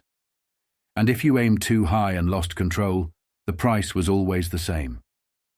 Carlo Gambino came up in a world where the heavy lifting had already been done for him. The structure was in place, a national syndicate built by a mix of old Sicilian bosses and sharp New World hustlers. It was a machine that worked hand in hand with politics, federal agencies, and international commerce. At its heart were the Mangano brothers, Vincent and Philip, and within their ranks were serious names. Joe Adonis was one of them, a trusted ally of Lucky Luciano, a man Luciano credited with making him a powerhouse. So was Albert Anastasia, the terror of the docks. Anastasia was feared, unpredictable, and bold enough to propose that Luciano be named boss of bosses at the Havana conference. The Mangano brothers were blindsided. Anastasia was making moves that weren't run past them first. It was too much. Gambino watched it all. He started as an underboss, rose to capo, and sometimes got bumped down when Anastasia felt like reminding him who was in charge. But Gambino didn't flinch. He played the long game. Let others posture, let them overreach. Let them make themselves targets. Gambino kept quiet, kept sharp, and kept working. The Manganos gave him room to operate as long as he paid up, and that was all he needed. The war years brought a booming black market: sugar, meat, cigarettes, gasoline. Gambino dove in, and the profits poured. To understand Carlo Gambino, you had to understand the Manganos. They weren't just bosses, they were architects. Without their rise, Gambino doesn't exist. Vincenzo and Philip Mangano came to America in 1916, two brothers with nothing but a reputation for grit. They landed in Red Hook, Brooklyn, and started from the bottom, doing collections and enforcement for the Italian gangs. Vincenzo was made on Halloween night, 1923, after police rounded up a group of Italian hoods over the murder of William Wild Bill Lovett. Lovett was a war hero and the brutal boss of the White Hand Gang, a gang that ruled the Brooklyn waterfront and refused to make room for the Italians. According to the whispers, Lovett had already buried 10 of Mangano's men. For nearly 5 years, the Italians and the Irish fought openly for control of the docks. The war ended violently on December 26, 1925. Al Capone came in from Chicago with a crew of gunners and wiped out Peg Leg Lonergan and his top lieutenants at a Christmas party in Brooklyn. Capone came to end the blood feud and hand the Brooklyn waterfront to Frankie Yale, with Vincenzo Mangano as his right hand. Yale and Mangano became the masters of a 5-mile stretch of Brooklyn waterfront, controlling extortion, smuggling, illegal entries, cargo theft, and rum running, with a piece going to Capone every month. Then came the whispers. Capone started to suspect Yale was skimming too much. In July 1928, Yale was cut down by a Tommy gun on a quiet Brooklyn street. The first New York gangland, slaying with a machine gun.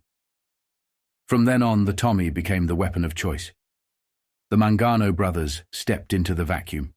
They ruled Brooklyn alongside rising stars like Albert Anastasia, Joe Adonis, Lucky Luciano, and Joe Bonanno.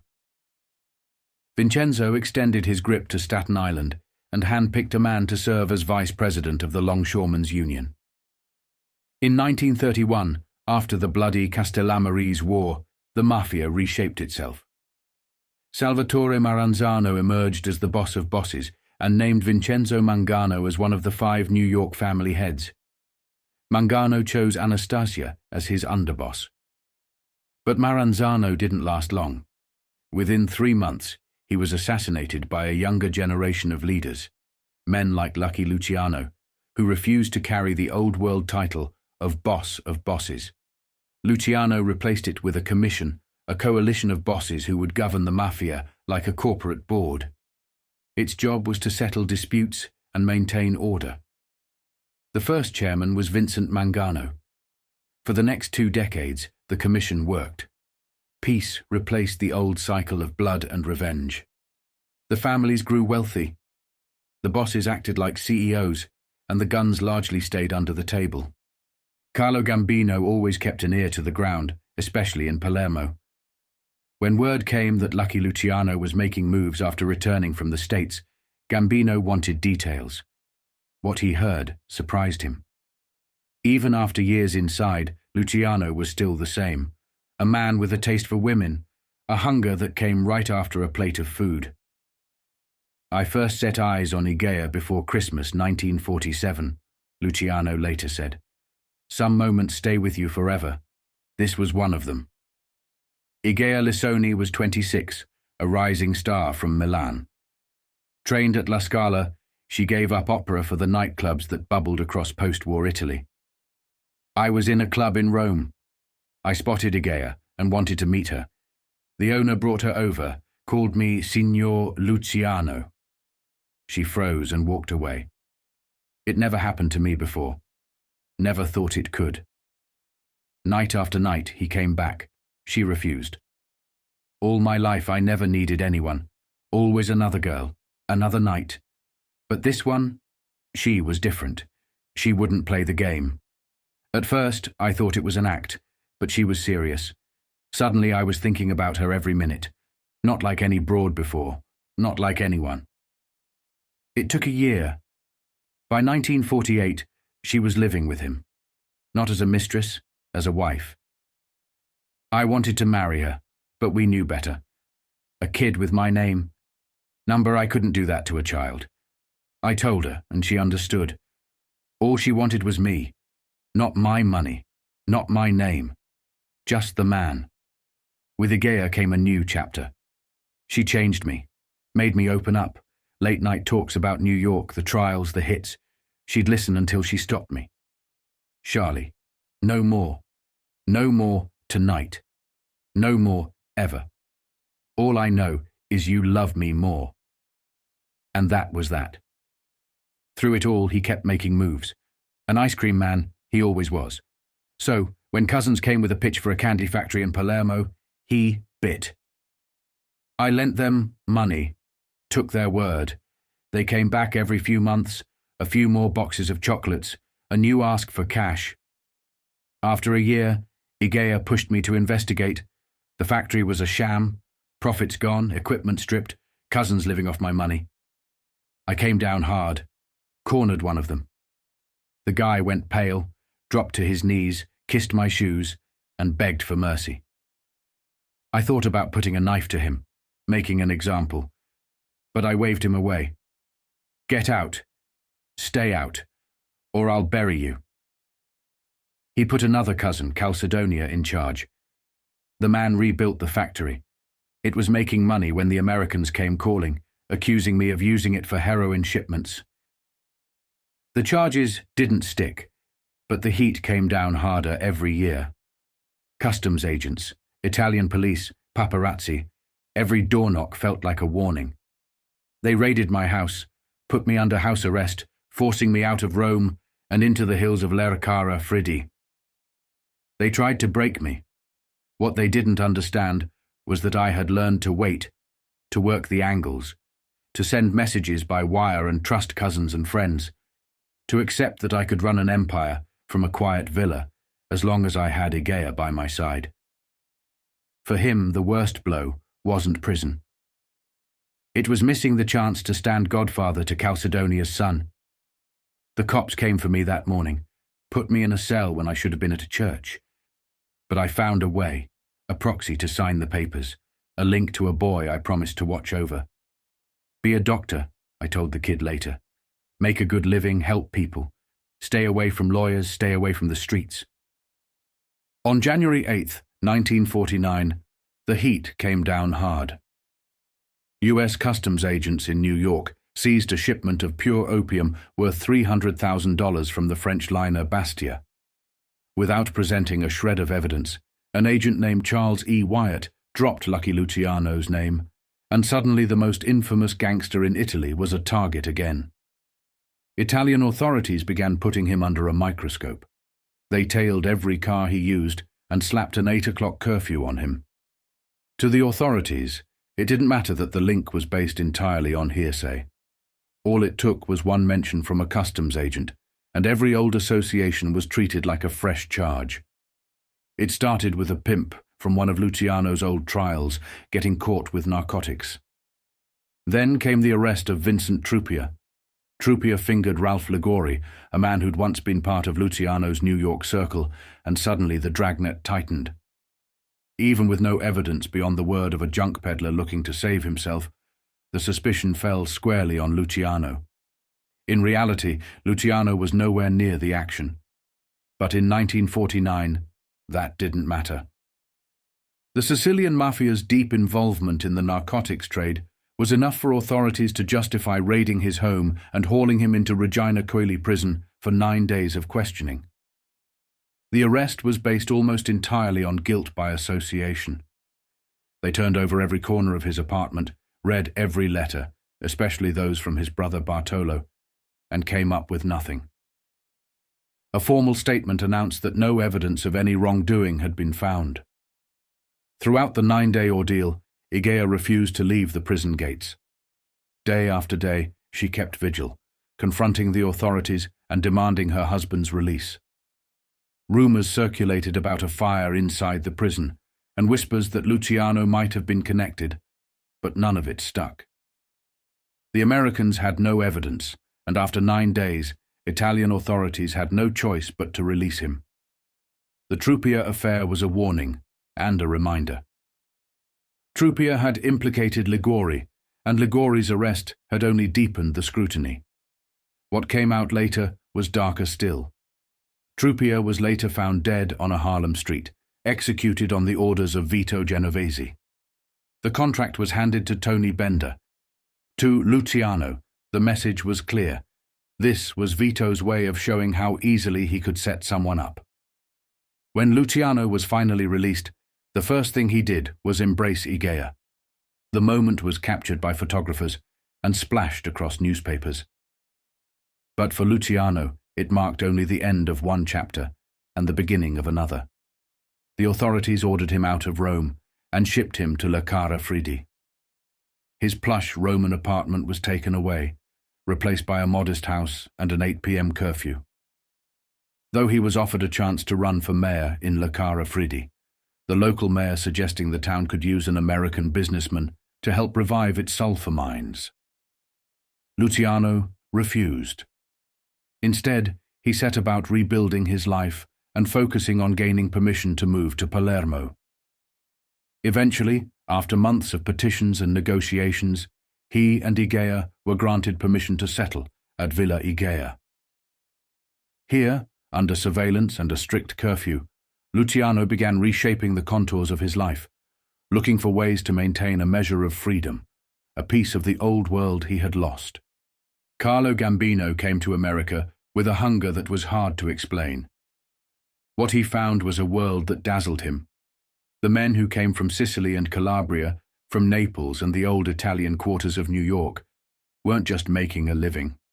They were reshaping an underworld, carving out empires where others had only scraped by. He watched what Lucky Luciano had built, what Frank Costello had built, what Joe Profaci and Tommy Lucchese commanded, what the old bosses, Maranzano, Masseria, Galliano, had created. To Gambino, this was proof that a boy fresh off the boat could rise to the very top. But rise came with rules. Respect came first. You watched. You learned. You admired. Even your enemies, even the men you hoped one day to bury. You learned from their victories. You learned from their mistakes. Then came the article. Time magazine. The holy grail of American media. The rag that could make or break a man. It had put Hitler on its cover. It had put Eisenhower. And now it was putting Frank Costello. November 28th, 1949. The Prime Minister of the underworld was staring from the page, and the nation was staring back. Costello refused to give an interview at first. They warned him. If he didn't talk, the article would be brutal. But if he gave them something, posed for a photo, spoke about himself, maybe, just maybe, they'd give him a fair shake. Costello ignored the old rules. When time came calling a second time, he ignored the whispers of the mob and listened to his lawyers instead. Not the bosses. Not the men who built him. The lawyers promised he could shape the story, walk away, clean. Costello relented, spoke to time, and posed for photographs. To the lawyers, it was a victory. To the mob, it was a mistake. Vito Genovese watched from the sidelines and smiled. Here was Frank Costello, a man once called the Prime Minister of the underworld, talking to the press like a politician, brushing off the whispers like a bad hand of cards. To Vito, it was proof Costello had lost his edge. Costello refused to help when the big narcotics bust came down in '49. He could have pulled strings, made calls, buried them. Instead, he left men twisting, teaching the syndicate a lesson. But the lesson was Costello's. He refused to shield the men hauling dope because he refused to tie himself to the CIA's schemes, to the French connections and Vietnamese gangs that worked as the agency's pawns. Costello wanted no part of it. Let the Corsicans, the French and the Vietnamese cut their deals and build their pipelines. The CIA would have its hands in that. Costello refused, tried to hold the line. But others weren't so scrupulous. Others were ready to make the connections, to cash in. Others were ready to walk through doors Costello refused to open. That was all the opening Vito needed. To Genovese, Costello's refusal to play ball was a crack in the armor, proof that the boss was no longer fit for the job. Costello was a relic, a man out of touch. A boss who spoke to magazines, ignored the street, refused to shield his own men when the feds came down. In the old days, a boss could call in favors, make problems disappear. Costello acted like a businessman, relying on lawyers and handshakes, forgetting the old rules that kept the syndicate strong. It was a mistake, an opening. Genovese circulated the story quietly. To the captains, to the soldiers, to the bosses. Costello was out of step. Anastasia was erratic, making enemies every time he opened his mouth. The bosses had stopped listening to the rule that Luciano had set down, that permission was required to move, that the mob worked as a syndicate, a coalition, a table where every boss had a voice. Costello ignored it. He acted like he was still the Prime Minister, brushing men out of the room like they didn't matter. He refused to help when the narcotics arrests came down. He refused to accept that the era of guns and alleyway hits was gone, replaced by lawyers, lobbyists, and men who could kill with a signature. To Gambino, watching from the sidelines, it was a lesson. Stay quiet. Stay out of the papers. Stay away from the cameras. Never kill when you can pay. Never draw blood when $1 will do. Never give the press a headline, the cops a witness, or a politician an excuse. Never forget the rules of the syndicate, and never forget when a man has stopped following them. Costello had built the roadmap. Gambino would walk it, and when the time came, he would claim it for himself. In the summer of 1943, as Allied troops landed in Sicily, a quiet shift of power was already underway. The Americans weren't just fighting the Axis. They were making alliances with the men who truly controlled the island, the Mafia bosses. Sicily had long been a place where outsiders came to claim it, and its people learned how to survive by making themselves indispensable. It was an island molded by conquest, a land where the Mafia had evolved as a shadow government, making and breaking leaders for generations. When the Americans came, one name rose above all the others: Don Calogero Vizzini, or Don Calò. To the Allies, he was General Mafia. To the Sicilians, he was the man who decided who lived and who died.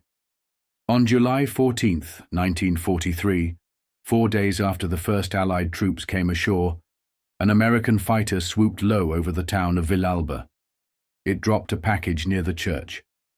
The next morning another package fell, this one closer to the home of Don Calò himself. By the 15th, a messenger was riding out of Villalba to Musomeli with a letter for Giuseppe Gencorusso, the Mafia's second in command.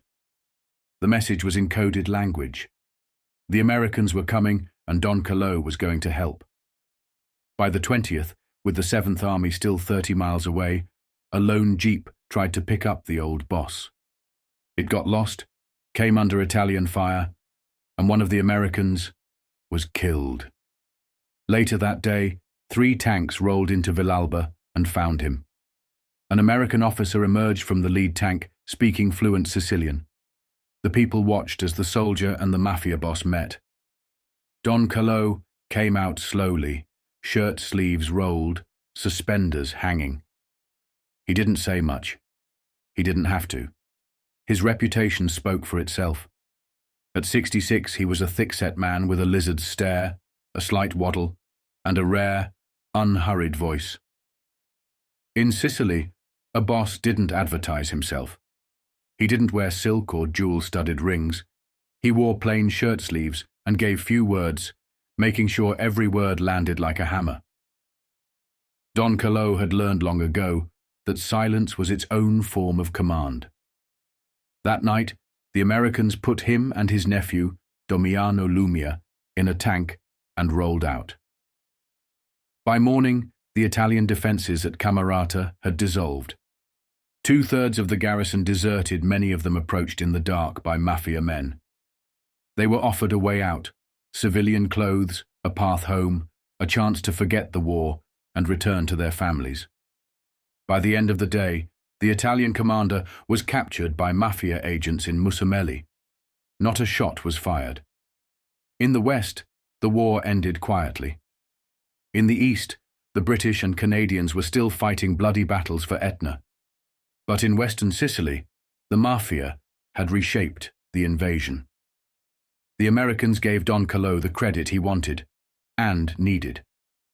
His followers spoke of him as the man who had opened the door for the Allies, the one who saved countless lives by ending the fighting before it started. The Americans called him General Mafia. The Sicilians called him their protector. Both were right. In the days that followed, Don Carlo stepped fully into the role he had built for himself over a lifetime. A man above politics, above ideology, a figure who spoke for the ancient code of the land. At 66, he had earned the reputation that would carry him for the rest of his life. To the Americans, he was an ally. To the Sicilians, he was the only man fit to rule. The old order was gone. The new one would have Don Carlo's stamp across every town in Sicily. In the dark and bloody past of Sicily, a monstrous thing was born. Savage misrule created a tradition of violence that shaped the island and its people. The men who lived by that tradition came to be called the Mafia. To outsiders, they were criminals. To themselves, and to the peasants who feared and relied upon them, they were something else, an ancient force, a shadow of primitive justice. The Mafia lived by its own code. To the church, to the state, it was an outlaw order. Yet in its oldest, purest form, it possessed an iron morality. A mafioso didn't consider himself a thief. The Mafia punished petty crime and protected its own, and often acted as an ally to the very authorities trying to destroy it. Its laws came from a world of tribal cruelty and harsh necessity. Its bosses acted like patriarchs, shielding their followers and rewarding loyalty with a ruthlessness born of survival. A capo would kill to preserve order and justify it with a shrug. As one American boss, Nick Gentile, said about a troublesome young mobster, "There was nothing we could do with him, so he had to be rubbed out. We embalmed the body and sent it back to Sicily. His folks were poor, so we put a diamond ring on his finger. We figured otherwise he'd end up in the chair, and they wouldn't even get the body." To Gentile, that was mercy. Feuds were born the same way.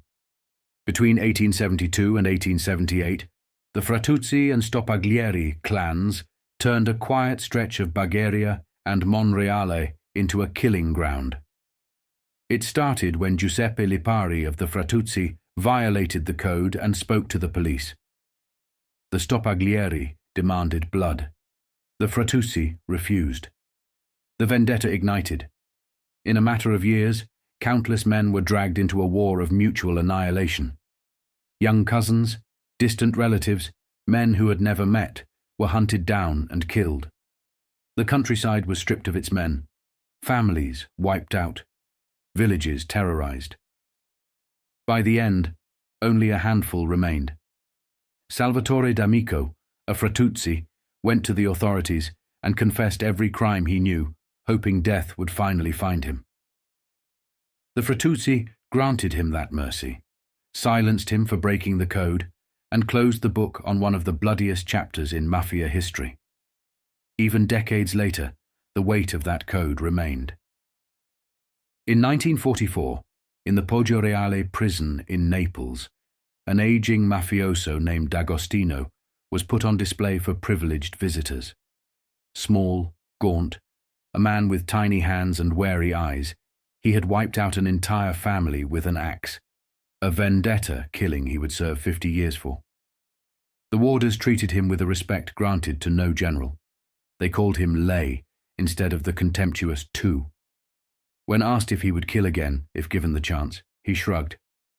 Honor's honor, and a vendetta's a vendetta. You don't choose. Destiny puts its big fat thumb on your neck and squeezes. The warders nodded. They understood. To the Mafia, vengeance was sacred. The rules were ancient and precise. A man would swallow an insult like poison, bury the injury deep, and wait for the right moment to kill, even if it meant smiling and shaking hands with the man he intended to bury. When a wounded man was asked by the police to name his attacker, he would reply, "If I die, may God forgive him. If I live, I'll settle my own accounts."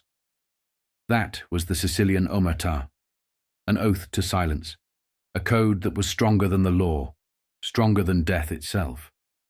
For generations, the Mafia was a machine, a sprawling, brutal mechanism rooted deep in Sicily, shaped by its geography and its history. An island conquered and abandoned, bled by Romans, Normans, Arabs, Bourbons, and countless others, Sicily learned early that no central force would ever save it. Its people would save themselves. The Mafia rose from that void, filling the spaces left by kings and invaders, extracting its toll from every transaction, every grain of wheat shipped across the seas. The Mafia learned its trade as a primitive state within a state. By the 19th century, it had made itself the invisible hand of politics. It whipped rural mobs into frenzies when needed, turned peasant anger against landlords, the church, or the police. In its early days, it was a weapon of rebellion. Gradually, it evolved into a parasite, a force that shaped votes, rigged elections, and twisted democracy into a ritual of intimidation. At the polls, it was the Mafia that decided outcomes. The choice offered to the farmer was brutal and simple. Vote for the right candidate, or lose your livelihood, your land, or your life. By the turn of the century, under the watch of bosses like Don Vito Cascioferro, the Mafia had perfected its grip. Cascioferro called it the pizzu, the wetting of the beak, the toll that every man had to pay if he wanted to work, to live, to prosper. From the markets of Palermo to the sulfur mines and the tombs of ancient ruins, the Mafia had its finger in every trade. The beggar was assigned a corner, the merchant paid a tax, the farmer gave a portion of his crop. Even thieves knew their place. The Mafia returned stolen goods for a price, making itself a necessary force, a dealer in order and silence. For the wealthy, the Mafia spoke velvet words. Extortion came by handwritten letters, adorned with old-fashioned pleasantries, a faint hint of regret, and a very specific price. Refusal was rare. The Mafia promised results, and it delivered. The state solved one case in 10. The Mafia solved 9. Its price was higher, its methods brutal, but its word was iron. Through it all, one truth remained. The Mafia was more than a gang. It was an ancient engine built to survive in a land where no one came to save you. Its leaders were patriarchs, its soldiers disciples. Its code was silence, loyalty, and vengeance, and it shaped the island long before any invader set foot upon its shores. For centuries, Sicily was a land shaped by a brutal paradox, a feudal order that refused to die. The island had been a conquest, a possession, a place where kings, barons, and outsiders came to take their share, then departed, leaving the peasants to bear the weight. The Mafia rose from that soil, first as a shadow, then as its keeper. At first, it came as the champion of the oppressed, but over time it became the ruler, the owner, and in many ways, the only authority that mattered. Through the long Sicilian nights, the main streets of tiny hill towns became the stage for this quiet ritual of despair. The unemployed wandered endlessly, farmers, shopkeepers, ruined tradesmen, pacing the narrow, shadeless streets. They spoke with gestures more precise than words, a pantomime of survival. The bells of the piazza rang like a reminder of another century, another era, and silence settled again. The men drifted, going nowhere, like prisoners pacing behind invisible bars. Their women, unseen, watched from the shuttered windows, as powerless as their men. Feudalism hadn't evolved in Sicily. It was festering. The land had never truly been sold, only leased. The barons kept their titles, the gabelotti held their concessions, and the peasants worked fields that were never meant to belong to them. The system was brutal and inefficient, a parasite that refused to die because no one came to kill it. Then came Don Calogero Vizzini. The Mafia had long been a shadow over the land, a force called upon by the barons to crush peasant uprisings to protect the status quo. But under Don Calò, that balance shifted. The barons were tired, degenerate, detached. The Mafia, hardened by a century of betrayal and poverty, stepped forward to claim the land itself. In 1922, when the Suora Marchesa estate came up for auction, Don Calò bid for it. He was the only bidder. No one else dared raise a hand. The land sold for a fraction of its worth. The lesson was learned quickly. The Mafia was no longer an instrument of the barons. It was their successor. The leases came cheaper and cheaper. The Mafia didn't just collect rents anymore. They became the landlords. A few aristocrats tried to resist. They put down their telescopes, pulled on farmers' corduroys, and tried to defend their vines and cattle. But a night or two later, a percentage of those vines would be found slashed, a few cattle with their throats cut, and the barons would quietly return to their palaces and close the gates. The Mafia had replaced them. Then came Don Calò's biggest play. As Mussolini came to power and the war ended, he proposed a cooperative for returning veterans. The government, blind or complicit, granted free land and equipment. The cooperative was placed under the watchful eye of Don Salvatore, the parish priest and Don Calò's brother. Not a single veteran ever received a plot. The land was worked for the benefit of the Vizzini clan, and when the scandal broke, a charge of fraud was brought. The case lingered for 20 years and was finally buried when the Allies arrived. 3 other cooperatives tried and failed. Crops were set ablaze. Animals were poisoned. The farms withered. The Mafia had made its point. In the hills of Villalba and beyond, there was no room for a rival order. Through the lean years of Mussolini's regime, Don Calò kept his head down and his connections closer. At first, he hedged, wary of Il Duce and his promises of a new, orderly Italy. The Mafia boss gave a hefty donation to the march on Rome, a calculated bet. But as Mussolini tightened his grip and announced he would eradicate the Mafia, Don Calò was suddenly in the crosshairs, exiled for 5 years. What saved him was a stroke of chance. In 1922, long before the purge, a young politician had arrived at the Vizzini estate seeking refuge. He was a fugitive, a squadrista on the run for a political murder. And Don Carlo gave him a hiding place until the storm passed. Years later, that man became an Undersecretary of State. And when the order came down to remove Don Carlo, one letter from the grateful politician was enough to win the Mafia boss his release. Through war and fascism, through exile and betrayal, Don Carlo endured. By the time the Allies arrived, he was ready to reclaim the throne he had built, a throne that would rise from the ruins of an ancient land, and from a mafia that refused to die. Calogero Vizzini was born in 1877, the son of a peasant sharp enough to marry above his station. The Scarlata family had a small piece of land, rare in a town like Villalba, and a reputation for piety, thanks to a relative in the church. In western Sicily, where almost every man worked someone else's soil, that counted for something. The land was harsh, ugly, a world apart from the tourist spots at Etna or Taormina. The western hills weren't made for beauty, they were made for survival. Villalba was one of 100 dusty towns that existed for one reason only, to raise the peasants who worked the great feudal estates. The barons lived in Palermo and left their land to be run by leaseholders, the Gabellotti. These were often mafiosi, men who farmed the farms by extracting the highest rents, keeping the sharecroppers under their thumb. The landless ploughman and the day labourer were at the very bottom, making just enough to survive. For the gifted boy born into that misery, the church offered the only way out. Don Carlo's uncle became the bishop of Murolucano, and another cousin rose to the bishopric of Noto and founded a holy order. Another brother was the parish priest in Villalba, a man who combined piety with sharp business instincts. He made money on agricultural cooperatives and served as a reminder that church and mafia often worked hand in hand.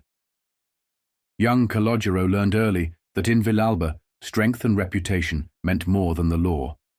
At 17, he led a gang that beat a young magistrate's assistant nearly to death for trying to court a girl he had claimed as his own. By the following year, he was working the Cancia, transporting grain across bandit-ridden roads from farms to mills controlled by mafia clans. To operate in that world meant belonging to it. At 25, he was a man of respect, a zoo, an uncle.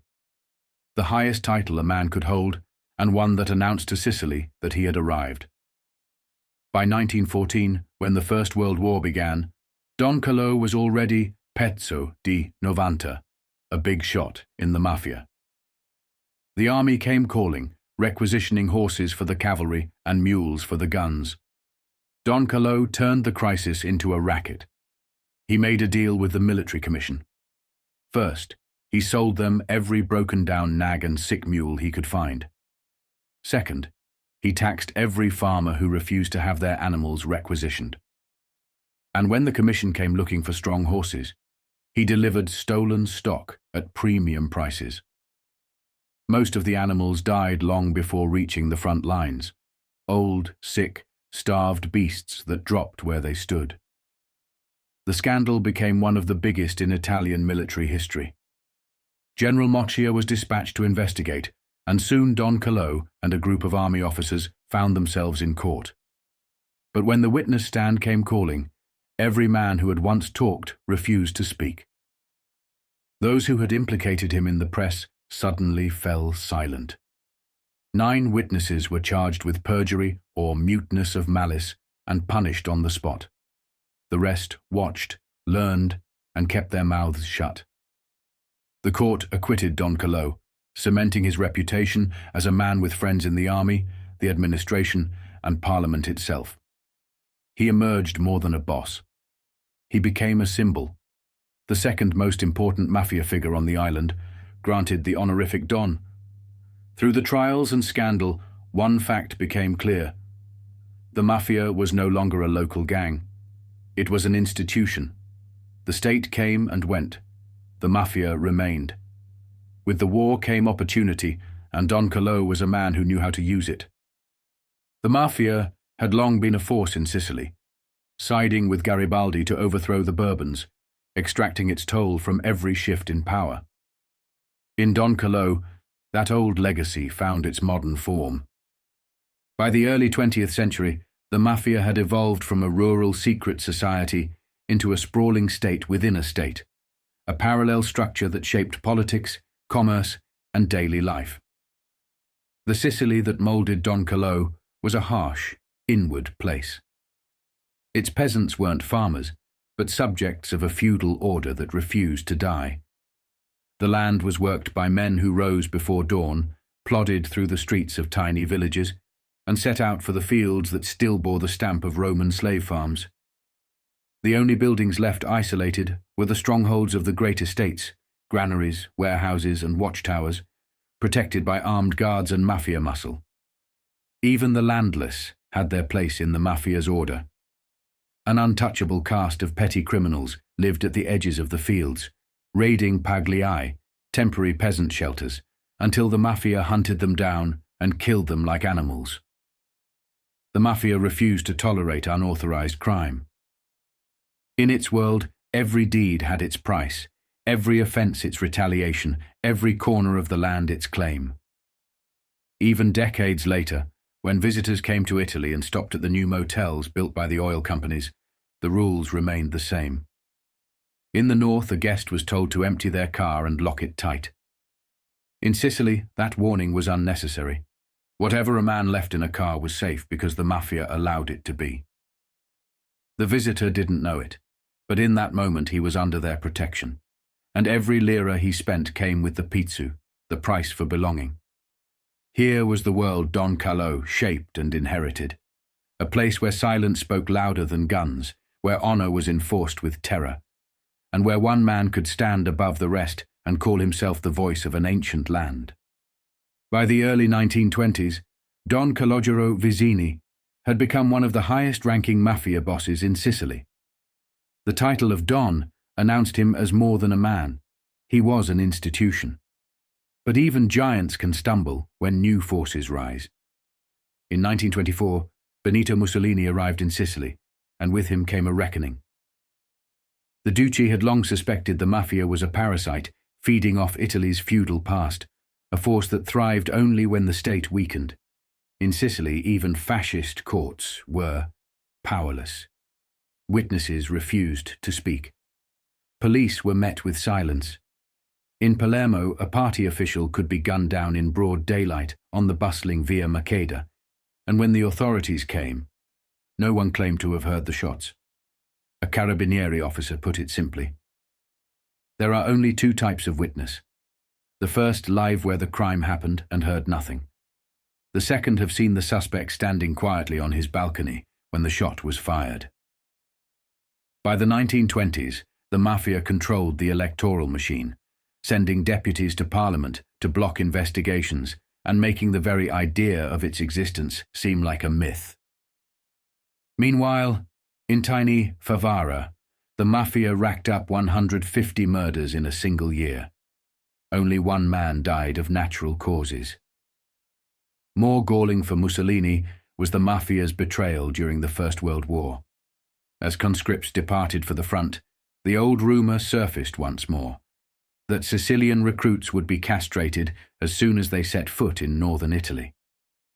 The Mafia offered escape to those who could pay, and by 1918, Sicily swarmed with deserters. To Mussolini, dreaming of a Roman Empire reborn, it was treason.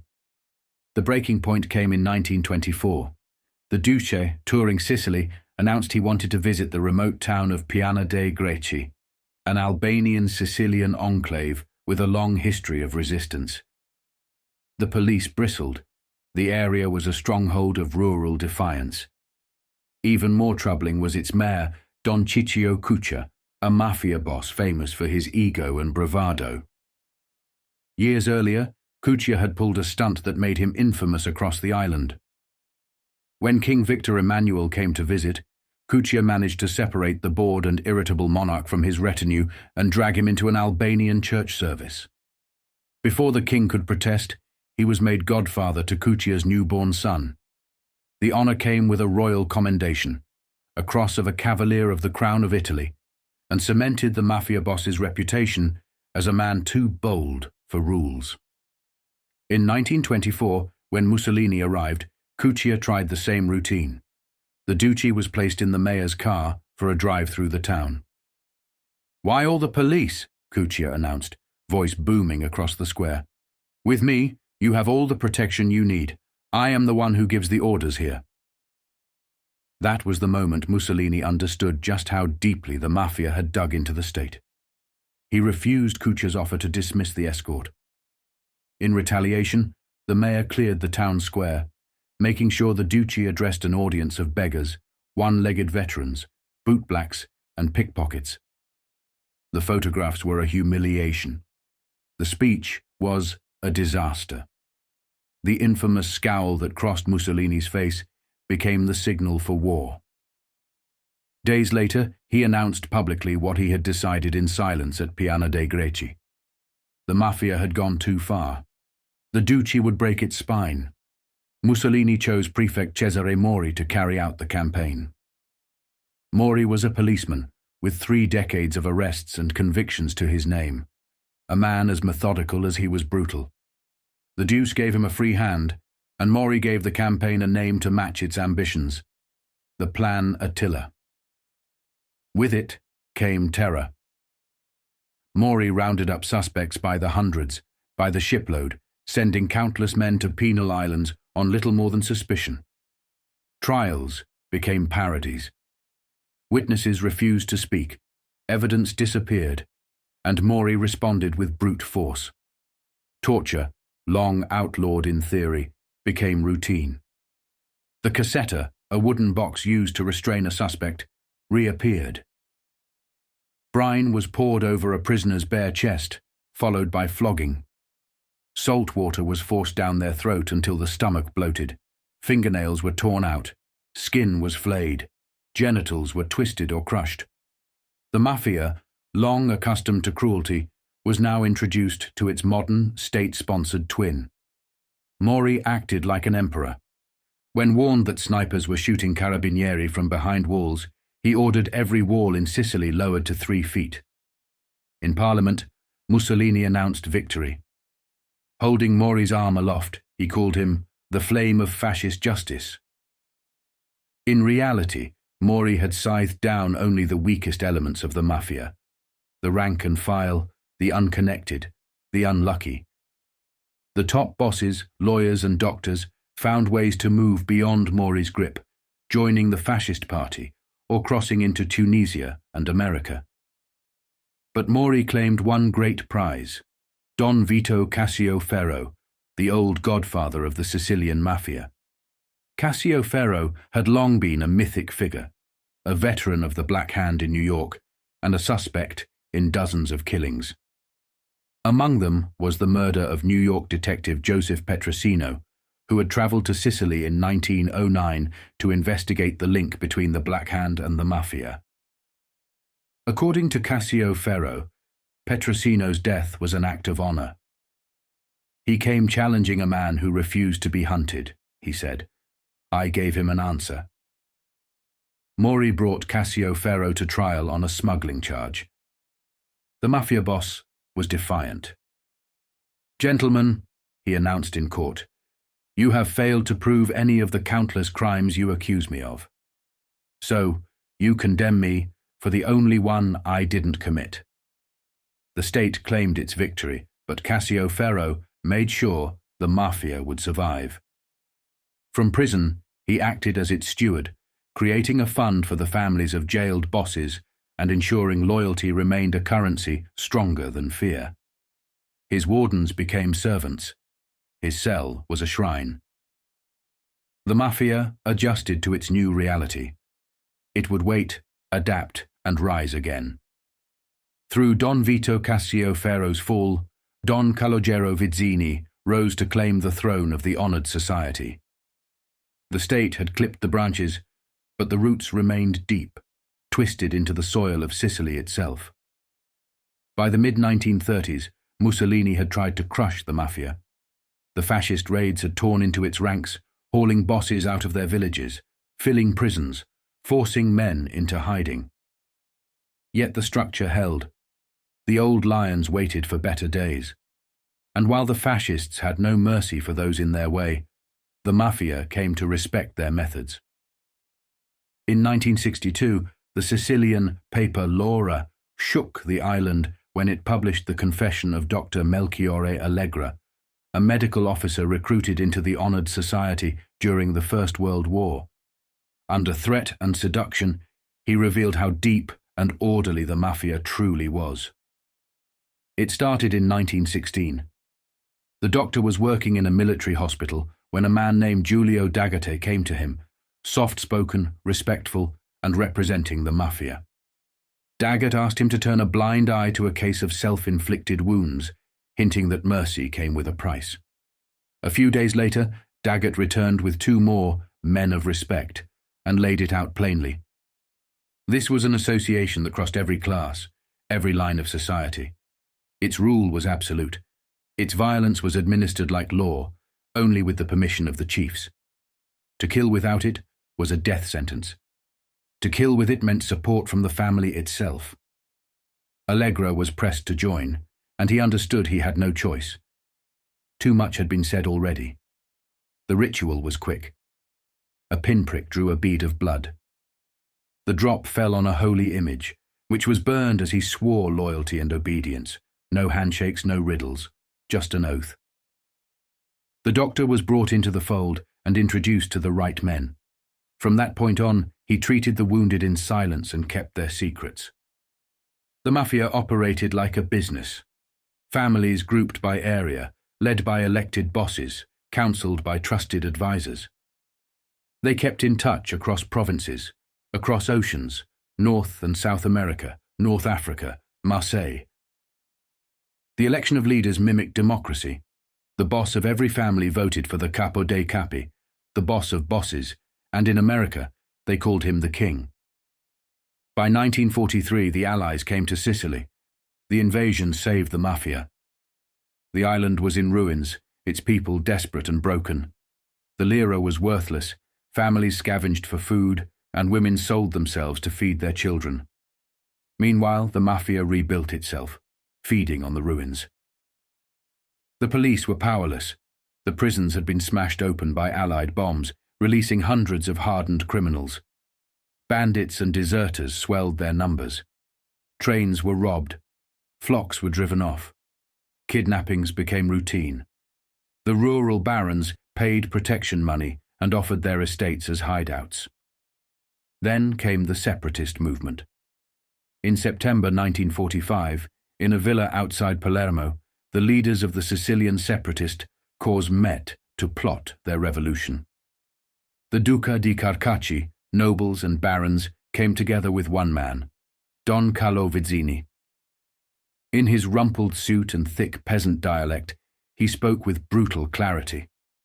The old idea of a popular uprising was too dangerous. An armed rabble could easily turn communist. Instead, he proposed to co-opt the bandits, make them patriots, give their gangs a cause, a flag, and a uniform. Let the police fear the outlaw, and the outlaw fear the Mafia. The separatist leaders agreed. They chose Salvatore Giuliano, the 23-year-old king of Montelepre, as their symbol. In a warehouse outside Montelepre, Giuliano was named a colonel, promised amnesty, and handed a banner. It was hastily designed by the movement's psychological warfare team, a map of Italy and America, one soldier cutting the chain binding Sicily to the mainland, another binding it to the United States. For Giuliano and the Mafia, it was a bargain made in blood. For Sicily, it was another chapter in the long story of ruin and betrayal.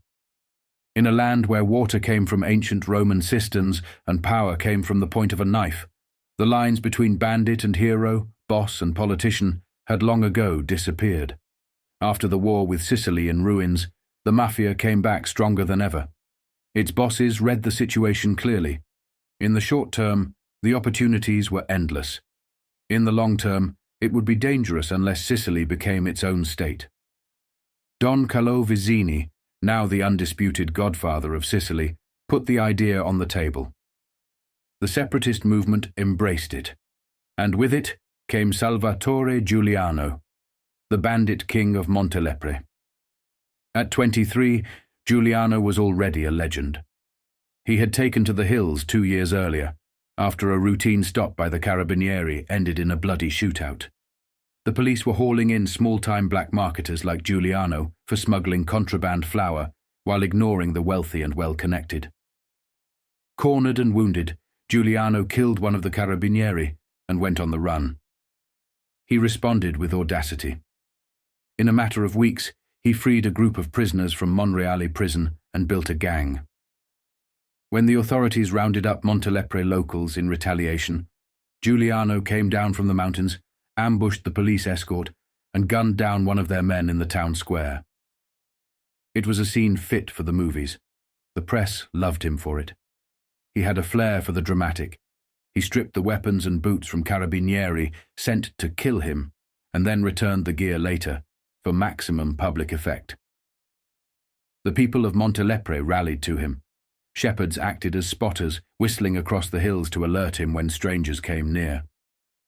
He spoke openly about a campaign for the downtrodden, and lived by the Robin Hood code: kill only the guilty, protect the poor, given to those in need.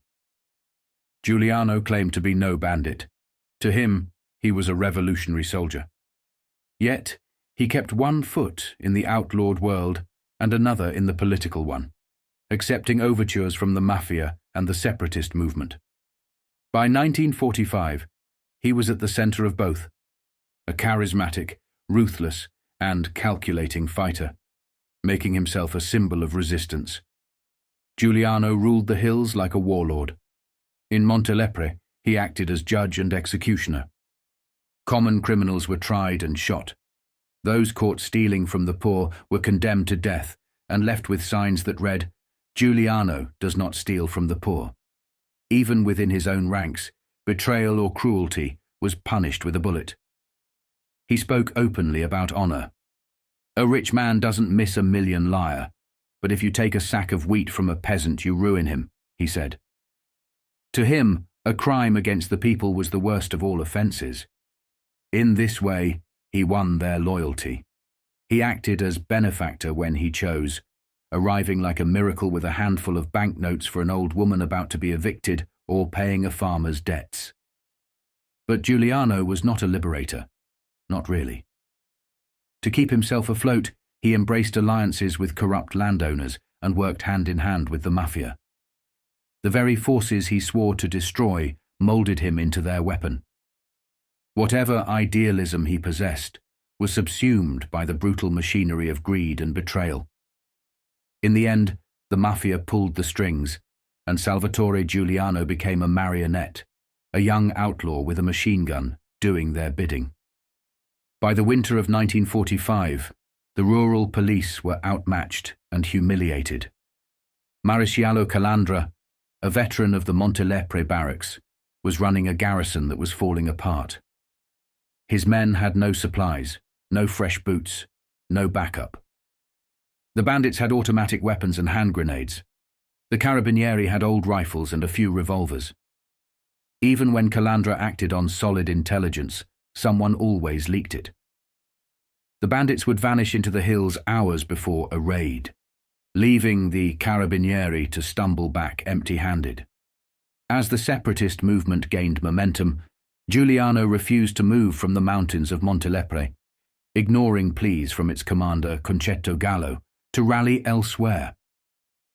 The delays crippled the movement and forced it to fill its ranks with volunteers from Palermo and Catania, idealistic students and unemployed clerks drafted to fill the spaces. When these volunteers arrived at the separatist camp at Monte San Mauro, the reality of the campaign became clear. They weren't greeted by warriors, but by the Nisimizi, a ragged, sad lot of ex-laborers and petty criminals, men with nicknames like Muckrake and Chewed Nose. These weren't fighters. They were misfits drafted by circumstance, doing the bidding of bosses and barons. For all the talk of revolution and honor, the lines were blurring. The boy from Montelepre, the bandit king, had become a weapon in a bigger game. The Mafia watched from the shadows, and Giuliano, despite the slogans and the bravado, was already a prisoner of their design.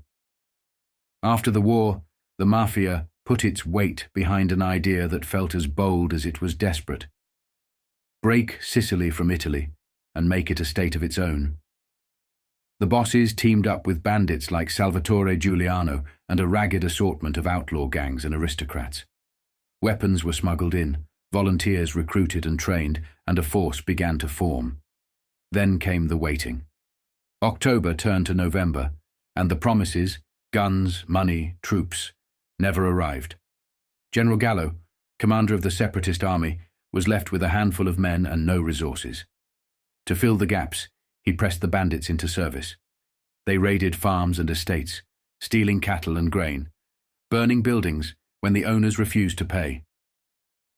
At one estate, after the owner ignored demands for 2 million lire, the band returned and smashed equipment, doused a wine warehouse with gasoline, and blew it apart with a flamethrower. The explosion buried the man holding it. Another estate refused to budge. The band responded by gunning down cattle and making off with 3 horses. It was their only gain.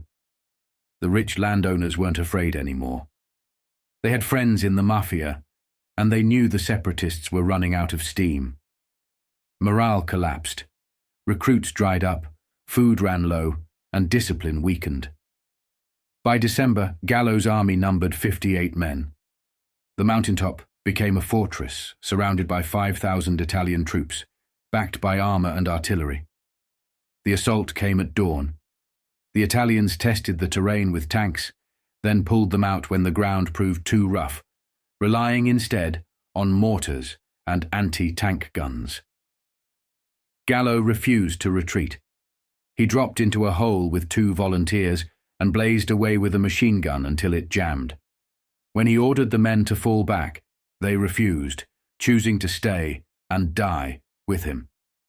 The 3 embraced and kept shooting until a hand grenade blast put an end to their stand. 6 separatists were wounded. 1 Italian soldier was killed. The rest of Gallo's army, broken and outgunned, abandoned the position that night. Under the cover of darkness, what was left of the separatist force filtered out through the lines. The bandits, now on their own, dragged themselves across the mountains, hunted like animals. By spring, only 8 bandits and a dozen volunteers remained. By the end of that year, only 2 were left alive. For the Mafia, it was an experiment that ended in defeat. The island would remain part of Italy. The bosses would wait, patiently as ever, for their moment to rise again. After the war, the Mafia read the situation for what it was. The separatist cause that had brought together bandits, landowners, and aristocrats was finished. The Allied forces weren't interested anymore, and the new enemy was rising in the form of a strengthened Italian state and its Catholic Church-backed Christian Democrats. The old bosses adjusted quickly. Don Carlo Vizzini, grizzled veteran of countless campaigns, abandoned the separatist illusion and hedged his bets. Whatever promises had been made to the rebels meant nothing if it put the Mafia at risk. He betrayed the separatists' attack plan for western Sicily to Police Chief Messana, making sure Salvatore Giuliano would walk into a trap. When Giuliano and his men attacked the Carabinieri barracks, the police were ready. They beat him back and bloodied the bandit king's nose. The Mafia chiefs pulled their barons and dukes back to the fold. The feigned popular revolt dissolved, 9/10 of it having been banditry from the start. Meanwhile, peasants in Lentini and Carlentini looted the hoarded granaries as the authorities announced a new chapter for Sicily: autonomy within Italy, amnesty for separatist leaders. The old guard of the movement went free. The rank and file, the petty thugs and gunslingers, would be sacrificed. The Mafia would soon offer itself as the restorer of order. In the countryside, Don Carlo tightened the noose. The honored society acted as executioner and cleaner of its own mess. Bandits were taken down one by one. A handshake became a grip that held a man still until the knife went in. New guns exploded in faces. Friendly visits ended in midnight shootings. The Mafia kept no loyalty for the trash who had served as its weapon. What mattered was expediency. For the low-level bandits, the murderers and highwaymen, the end came quietly. They were hunted down, lured from hiding by promises of amnesty, ambushed and killed. The nights across Sicily became a silent procession of death. Those captured were thrown in cages and tried en masse. At the trial of the rags in 1950, nearly 300 obscure criminals were put behind steel mesh and sentenced to long prison terms. The Mafia had delivered the state a victory and itself a reprieve. The bosses emerged stronger than ever, having eliminated every witness that could haunt them. For Salvatore Giuliano, the outlaw king of Montelepre, the end came with betrayal and a broken promise. By 1947, he was an outlaw, hunted by the state and strangled by the Mafia. Yet he refused to accept the role of common bandit. To the end, he spoke and acted like a soldier, a revolutionary in a land where rebellion had always been a means to an end. Then came the massacre at Portella della Ginestra. The people of Piana dei Greci, long at odds with the Mafia and the state, had defeated the ruling coalition at the polls. On May Day, as thousands of peasants gathered in a mountain pass, the bandit king made his move. His gunners opened fire from the slopes. Bullets ripped through the crowd, tearing apart men, women, and children.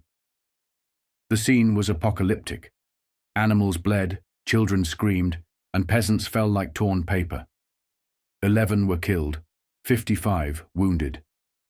The attack had failed as a military operation. The second group of shooters, meant to cut down the peasants as they fled, faltered. Some refused to fire, their sights falling on friends and relatives. The result was a brutal mess. Terror delivered, but nowhere near the scale intended. In the days after the massacre, suspicion fell first on the Mafia. But Police Chief Messana knew better. The order had come from Giuliano. He announced it within hours to the Minister of the Interior, long before any evidence surfaced. Years later, during the Viterbo trial, it emerged that Messana had a confidant inside the bandit ranks. The state and the Mafia had worked together to shape the story, bury the evidence, and bury the witnesses.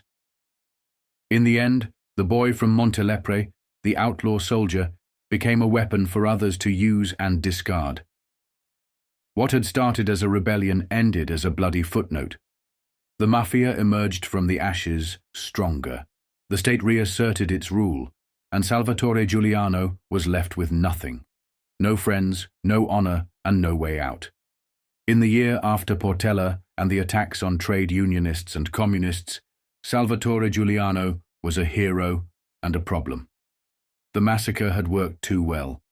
The Popular Front was crushed at the polls in April 1948, just as intended. But now the bandit was pressing for payment, and the men who had used him were ready to walk away. According to Terra Nova, one of Giuliano's band, the order was clear. Make the people vote Christian Democrat, and you'll have your freedom. But when the votes were counted, the bosses tried to bury the bargain. They spoke of forcing Giuliano and his men to emigrate to Brazil. The bandit refused to go. We must compel these gentlemen to honor their promises, he said. Go to Castellammare del Golfo and kidnap the Honorable Bernardino Mattarella and his family. That was enough. The Mafia had built Giuliano and used him. Now it would destroy him. Santo Flores, the Mafia boss of Partinico, who had brokered the deal, offered a simple solution: turn the bandit over to the authorities. But this time, the trap failed. Giuliano was warned. In a fit of vengeance, he had both Santo Flores and the secretary of the Alcamo Christian Democrats executed. In the bloody aftermath, Giuliano spoke openly about going after the biggest names. Men like Monsignor Filippi, the Archbishop of Monreale, and Don Carlo Vizzini himself. But this was a fantasy. The Mafia had no intention of letting a peasant bandit drag them down. Fra Diavolo, the police spy embedded within Giuliano's gang, acted quickly. Don Carlo sealed himself in the Albergo Sole, surrounded by armed men, until the threat passed. The archbishop refused to leave the safety of his palace for months.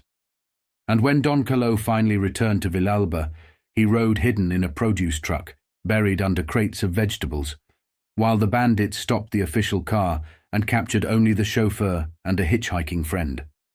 Giuliano was a marked man. Abandoned by the Christian Democrats, just as he had been discarded by the separatists and monarchists, he came up with one final weapon, a memorial. The document named names.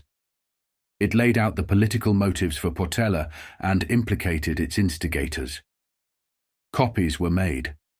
One was smuggled to America with Giuliano's brother-in-law, Pasquale Shortino. Another was kept closer to hand. The threat was plain. If he was taken alive or killed before these papers were secured, those names would come out. Meanwhile, the state pretended to pursue the bandit while allowing him to operate. Police and army units mounted endless raids that went nowhere. The war became a charade, conducted for the benefit of a horrified public. The breaking point came when Giuliano's band ambushed a squad of carabinieri, killing 8 and wounding 13. The outcry dissolved the old public security organization, headed by Inspector Piero Verdiani, and replaced it with the Force for the Repression of Banditry, led by Colonel Ugo Luca. Luca came with a reputation from intelligence work in the Middle East. The press called him the Italian Lawrence of Arabia, and he acted the part, adopting the flair and clandestine methods of a Somerset Maugham anti-hero. At the sharp end was Maresciallo Lobianco. The Carabiniere set out to make connections within the Mafia. In Monreale, he met Don Nitto Minasola, the unseen lord of that cathedral-topped town, a man feared across western Sicily. Minasola had started life as a shepherd, inheriting 2 scrawny goats and a hard lesson in survival. But he possessed the intelligence, restraint, and ruthlessness that marked every Mafia boss worth fearing. He was still a humble-looking man of 52 when Lobianco came calling. A man with a mask-like face, unreadable and serene. Lobianco came to the point quickly. He wanted Minasola's help to capture Salvatore Giuliano. The boss responded with a long, burning stare, then smiled the faint, cold smile of a man for whom betrayal was second nature. To the Mafia, the bandits were rabble. They had been weapons in a bypassed revolution, and their time was up. The Mafia was back in the saddle. A quiet, brutal version of the Night of the Long Knives was already underway. In the end, the bandit king of Montelepre would find out, like so many before him, that every deal made in Sicily came with a price, and every price came due. For Salvatore Giuliano, the end came from the hand of a friend. Gaspare Pisciotta, second in command, cousin and lifelong companion, pulled the trigger, but the Mafia aimed it for him. Pisciotta remained a fugitive for 5 months after Giuliano's death. When he was finally taken, he was found at home in Montelepre. The police announced it as a hard-won victory. Pisciotta said otherwise. "I went to the Questore and gave myself up," he claimed later. In court, he was charged with the Portella della Ginestra massacre and sentenced to life at hard labor. He smiled as the verdict was read, refused any plea for mercy, and said nothing. Years later, a letter surfaced in the press from a man named Giovanni Polacco, a former partisan and Pisciotta's neighbor in the Viterbo prison. Polacco revealed that Pisciotta had been offered a deal: retract his claims about the massacre, stay silent, and walk free. Polacco refused to be the messenger. Upon release, he vanished, a ghost erased. Pisciotta refused too. No threat, no offer of release, no pressure from powerful friends could make him disavow the names he possessed. The Mafia didn't forget. When Pisciotta was transferred to the Ucciardone prison in Palermo, a place run from top to bottom by the Mafia, the clock began ticking. The Ucciardone was no ordinary jail. It was a Mafia academy, a rest home for aging bosses, a place where orders were issued and executions arranged. The staff was Mafia-controlled. The governor came and went with the Mafia's blessing. An inquiry in 1957 confirmed the prison's reputation as a stronghold where Mafia capos lived like kings, surrounded by servants, fine meals, and a constant stream of visitors. Pisciotta refused to accept that world. To the Mafia, he was too dangerous to live. He was meticulous, wary, making his own coffee every morning. But one day, 2 days before he was due for a court appearance, he added a spoon of vitamin powder prescribed for a chest infection. It was laced with strychnine. In moments, he was on the floor, convulsing, blood running from the corners of his mouth. He tried to save himself, crawling for olive oil to vomit the poison out, but it was too late. They watched him thrash for half an hour until he stopped. As a final measure, the Mafia silenced another witness. Angelo Russo, one of the band still held in the Ucciardone, was given a bottle of fine wine spiced with hemlock. The poison worked quietly, efficiently. The man who administered it was later found dead. With that, the chapter of Giuliano, Pisciotta, and the Portella massacre was closed. The last link was gone. The inspector, Verdiani, keeper of too many dangerous secrets, was the final piece. He fell dead one morning, grabbing at his stomach. They called it suicide. Not a Sicilian believed it. The post-war chaos ended. Banditry disappeared. The Mafia returned to its throne. But victory came with its own curse. The old order, men like Don Carlo Vizzini, was rooted in feudal ideas, making money by choking the land, controlling water, and extracting rents from misery. The new Mafia that emerged from the ruins of the war spoke a different language. These were young men, war-hardened, with sharp suits and sharp guns, making $370 a kill. They came from a world shaped by the black market and a brutal new logic. The old Mafia refused to dam the land and unlock its resources, fearing it would ruin their monopoly. The new Mafia wanted to build. New roads, dams, and factories meant billions in kickbacks and contracts. A war of ideas became a war of guns. The old guard lived in an 18th century state of mind. The new generation, cousins and ex-deportees from New York, Kansas City, and Buffalo, came with a 20th century appetite. In Corleone, the bloody shift became literal. The aging doctor and Mafia boss, Michel Navarra, refused to allow a dam project that promised huge profits. His younger rival, Luciano Liggio, murderer of Union man Placido Rizzotto, put a bullet in him and claimed the throne. That murder lit the fuse for a war that never stopped burning. Old bosses and new rivals clawed for power across the island. The city of Palermo became an open grave, its murder rate higher than any other place in Italy. In the markets and alleyways, a bullet meant nothing more than a broken plate. The silence was total. A witness claimed he thought the gunshots were thunder. Another swore he tripped over a body and noticed nothing. Then came the death of Don Carlo Vizzini. Fat, aging and wheezing with a bad heart, he died by the roadside in 1954. They laid him down on the verge, and in a quiet voice, he said, "How beautiful life is." They buried him with honors fit for a king. Politicians, prelates, and bosses came to pay their respects. His body, they said, exuded a sweet, holy fragrance. Just as he had taken the cord of a dead boss years ago to claim the old man's power, now another rose to claim his. In the new era that followed, the Mafia turned its guns and greed to politics. In April 1948, 50 carloads of bosses and guns left a secret meeting with a single order: carry the Christian Democrats to victory. The right came to dominate Sicily for the next 7 years, a reign enforced by Mafia terror. Union leaders were murdered. Politicians were gunned down if the Mafia had a better candidate in mind. The spoils were a new El Dorado, control of the regional assembly and city councils, and with it the future of Sicily. Through murder, betrayal, and brute force, the Mafia reshaped itself for a new era. The old world was gone. The new one was darker, richer, and far more dangerous. Could the Mafia survive its own success?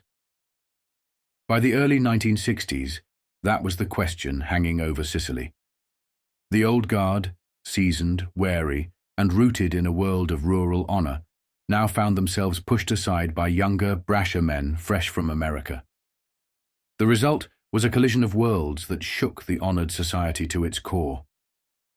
In January 1962, Lucky Luciano, living like a prince in Naples, the man long assumed to be the architect of the global narcotics trade, died suddenly while waiting for a flight. The Interpol narcotics squad was closing in, poised to make an arrest. By the time they arrived, Luciano was slumped in a cafe chair, dead. The official cause was a heart attack, but the Italian press said otherwise. To many, it looked like a silent witness. Someone had made sure he wouldn't talk. Into the vacuum stepped Cesare Manzella. A veteran boss of the old school, he was the kind of man still called U Patre Nostru, our Heavenly Father. But times had changed, and old gestures of loyalty no longer protected old men. One night in April 1963, Manzella came home with an associate and found a strange Alfa Romeo blocking the courtyard of his villa. When they opened the door, it exploded. The blast was like a war bomb, and when the smoke cleared, only a hat and a shoe remained. The rest of Manzella and his companion were gone. The papers the police later found, tucked in a satchel, thrown 20 yards by the blast, revealed the threads of a larger story. As the anti-mafia campaign gained force, the bosses had acted quickly, calling a general council and making one order clear: no more internal killings. All disputes were to be arbitrated by a new committee, and any further bloodshed was banned. But a shipment of heroin changed everything. The old Mafia, wary and cautious, had sourced it from the Middle East. The new Mafia, reckless, aggressive, refused to honor old agreements. The resulting feud ignited a chain reaction that shook Palermo. First, Salvatore La Barbera vanished. Only the burned-out shell of his car remained. His brother Angelo tried to run, making it as far as Milan, where he was gunned down. The man thought responsible, the affable Manzella, was eliminated in brutal fashion. The war that followed split the Mafia down the middle. Old versus new. Honor versus greed. It became a race for the throne of Palermo Central, a seat no one could claim openly, and every candidate was hunted down. The old Mafia responded with precision and quiet efficiency. Don Momo Grasso, the boss of Missilmeri, disappeared along with his son. Even his role as Our Lord in the annual Good Friday pageant offered no protection. Then came the car bombs. In June 1963, a parked Alfa Romeo exploded in Villabate, tearing apart a night watchman and a passing baker. The next day, a second Alfa was found in Chiaculi. An anonymous call warned the police not to touch it. But the tire was flat, the car abandoned, and when the army engineers arrived, one man pulled the decoy charge from the back seat. The second charge, hidden in the boot, detonated as soon as the lid was opened. 7 men were killed instantly. The Mafia had blundered.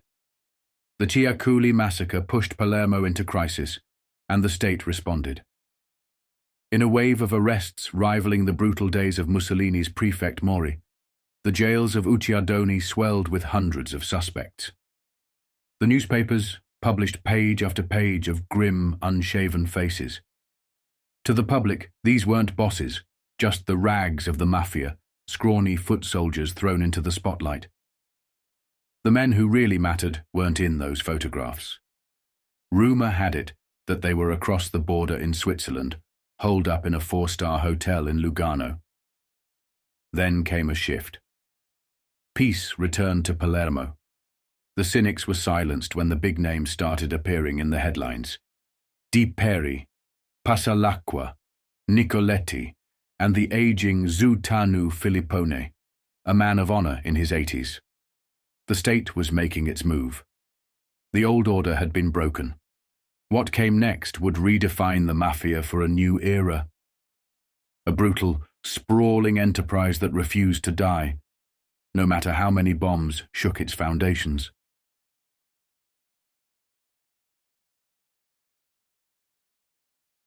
Back in 1950, Europe was still reeling from war, struggling to find its footing, and America was reshaping its role as global protector and financier. The Marshall Plan was being rolled out, and the CIA needed a foothold in Italy. Sicily, as always, was the hinge point. A place conquered and contested for centuries, a natural springboard for any invasion of the Italian mainland. In Palermo, the only men worth trusting were the bosses, men like Don Carlo Vizzini, a grizzled patriarch whose word could open or close any door. It was no accident that names like Gambino and Lucchese came from this soil. Even as they rose to prominence in New York, their connections to the old country remained strong. Carlo Gambino understood the Sicilian Mafia better than anyone, but he also understood the sheer weight of American Mafia money and muscle.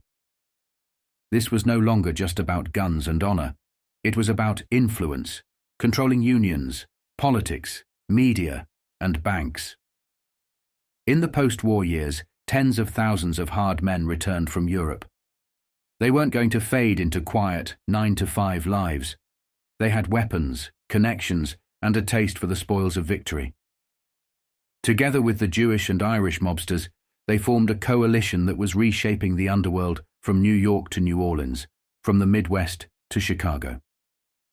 The Mafia became a multinational enterprise, financing rackets across Europe, investing in porn magazines, slot machines, nightclubs, and the burgeoning narcotics trade. It was Meyer Lansky who first laid the blueprint. He and Gambino both understood that the real money was in making money work for itself. The Mafia started using banks to loan their own cash back to themselves, a scheme that allowed their interests to circulate, making and multiplying profits. But that required access, connections, and trust across borders. Gambino knew he had to be there in person, not through representatives, not by proxy. He had to walk into the heart of the old world and make it clear he was a man to be respected, a man who could operate openly in Europe. The New Orleans families, especially Carlos Marcello, had the infrastructure. They had airstrips and pilots. They had ways to move men and contraband unseen. The old boats had given way to planes. The Corsicans, the Sicilians, and the Americans were in constant motion, crossing borders like ghosts. For Gambino, the trip was seamless. New Orleans to Sicily, a quiet flight arranged by Marcello and backed by friends in the military. No headlines, no scrutiny. Just a man arriving to cement an alliance that would redefine organized crime.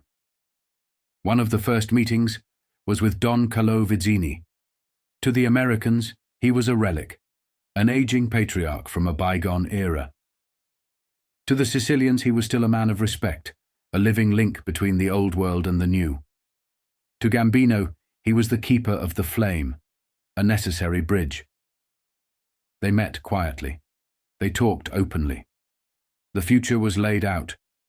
A mafia that would straddle 2 continents, that would harness American muscle and financing and merge it with Sicilian cunning and heritage. In that moment, in the smoky rooms of Palermo, the foundations were set for a new era.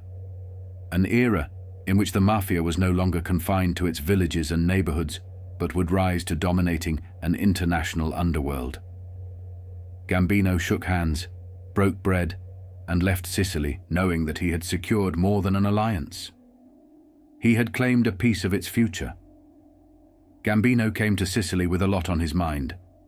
At the top of the list was Willie Moretti, the man who had helped put Luciano in place, a veteran operator, a trusted partner, and one of the old guard's most colourful characters. Moretti had been diagnosed with syphilis, and as the disease progressed, it started to eat away at his mind. Just like Capone, the illness stripped away the self-control that was vital for a man in his position. Moretti had started talking too much, at meetings, in restaurants, in places where ears weren't supposed to be listening. It became an open secret that Willie was a liability and a danger to the outfit. The question of what to do with him came before the council.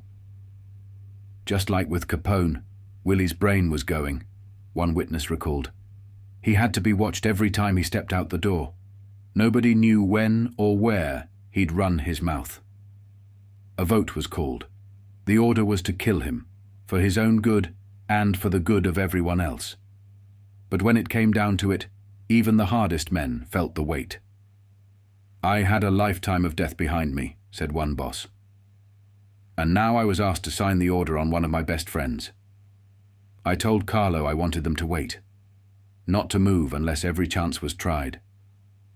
Let him see a doctor, a real doctor, not one of our bullet hole specialists. Park Avenue, Mayo Clinic, whatever it took. Save him if it can be done." Gambino watched closely. It was a new side of Luciano, a man growing wary of the endless killings, a man now looking out for himself, for the wife he had started to build a life with. The old boss was tired. The lines between mercy and weakness were starting to blur. A year later, it was settled. October 4th, 1951. Willie Moretti was gunned down at a restaurant in Cliffside Park, New Jersey. An old-fashioned, face-to-face hit. 2 shots to the head. The kind of ending every boss in the game understood was always coming. To the Italian authorities, the murder posed a dilemma. They knew how close Luciano and Moretti had been. But Luciano was a shadow now, a figure to be watched from a distance. The Italian police weren't sure how to handle him. Was he still a threat? Was he finished? Should he be kept under constant surveillance or left to wander? The line between the old world and the new was blurring. Gambino, looking on from the sidelines, understood. The era of the old-school bosses was coming to an end, and in its place would rise a new generation, one that knew how to kill, but also when to stay silent. When Albert Anastasia proposed making Luciano boss of bosses, and Luciano accepted, Anastasia felt like he was untouchable. But the truth was, he had never learned how to play second fiddle. Even as a Mangano underboss, he was always undermining the brothers, doing things his own way, checking every order meant for him with Joe Adonis, Frank Costello, Stefano Magaddino, or Frank Scalise. It drove the Manganos nuts. They knew Anastasia was a wild card. He stuck his nose into other people's business, said whatever came into his head, and exploded when he felt like it. Nobody ever called him on it, and the Manganos knew why. The guy was too dangerous to cross. Costello watched it all, wary. He knew about the bad blood between Vito Genovese and Luciano down in Cuba, and he had a strong sense that Genovese was looking for new friends. The Manganos felt it too. They started to hate Anastasia and were weighing the possibility of teaming up with Genovese to take him out. But that was a move that could shatter the whole balance of the mob, and Anastasia understood that. At the same time, the world was shifting. Luciano was in Italy, cut off from New York, a deported boss with limited moves. Anastasia knew he was at war. Whatever alliances he had left, he needed to protect. Meanwhile, tensions between him and the Manganos kept rising. Anastasia started looking down on the brothers like they were nothing, nobodies he could wipe out with a snap of his fingers. The Bonanno family wouldn't stand in his way. The Gallianos wouldn't either. Everyone knew that if things came to a head, the ultimate decision would land with Luciano. And Anastasia was confident he had that in the bag. But those closer to the action could read the room. Meyer Lansky, making a quiet trip to Italy, met with Luciano in Taormina.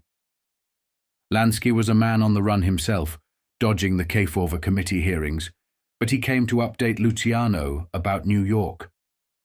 He brought his new wife Thelma, and when Luciano met her, he smiled and said, "I'm not the gangster she might have heard about."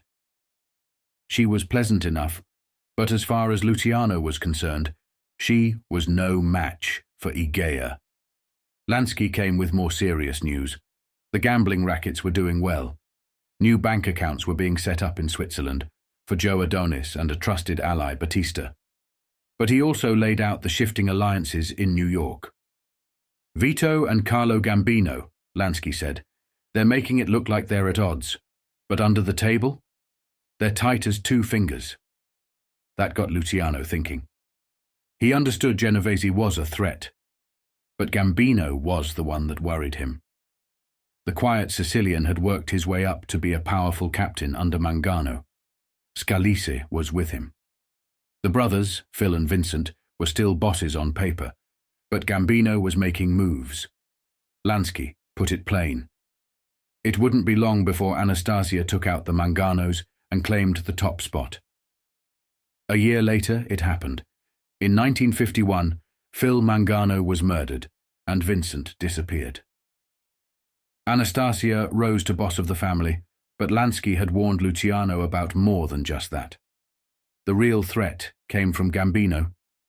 6 years later, in 1957, Anastasia was gunned down in a Manhattan barbershop. The era was shifting fast. The old bosses were falling, and the young wolves were rising. Luciano watched it happen from afar and understood what it meant. "As soon as that happened," he said, "I knew Carlo was going to get ambitious." Lansky came to me, and we sent a message back. We told Vito and Carlo to cut it out, that I wouldn't sit still for any moves on Anastasia, and I sent a private word to Gambino. I told him, "You're one of the best leaders in New York. In 10-15 years, you can run it all. Just keep your pecker down and be patient." That slowed things down, at least for a while. For a moment it worked. But in the long run, the 60s would bury the old bosses, and men like Carlo Gambino would rise to redefine the mob. In that shift, the world Luciano had built would disappear, making way for a new era he could only watch from afar. By 1951, Carlo Gambino had started thinking bigger. The scraps weren't enough anymore. The Mangano brothers, Vincent and Philip, had to go. They weren't just bosses, they were relics. Old-world Palermitani with deep ties and long memories. But the new order was rising, and Gambino was done playing second fiddle. Frank Costello had reshaped the Luciano family. Costello was the boss now, the man at the top of the biggest crime family in New York.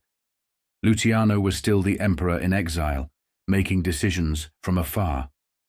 Joe Bonanno had claimed his spot, as had Joe Profaci. Even Tommy Lucchese, with the quiet death of Tommy Galliano in February 1951, was announced as boss. Galliano had been buried discreetly, a ghost of a funeral that spoke volumes.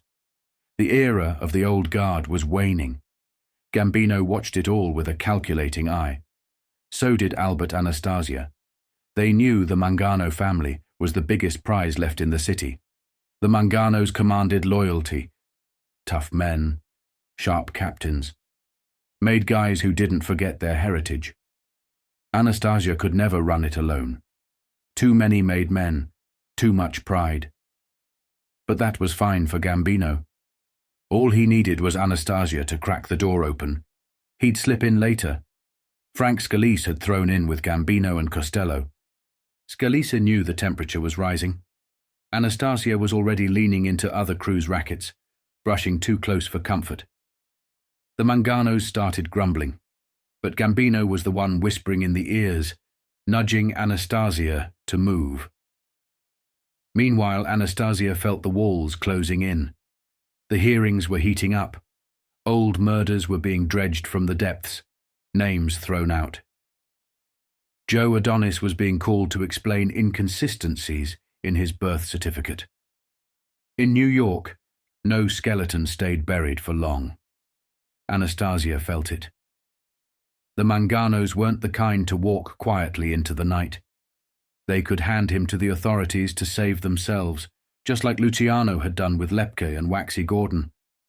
The thought of disappearing like that gnawed at him. It made him reckless. It made him paranoid. The tension was palpable. Everyone felt it. The Manganos felt it too. Then came the arrest of Jack, the Dandy Parisi, a relic of the old murder-for-hire gang. Parisi had been a ghost for 10 years, a veteran of the brutal docks and longshore rackets.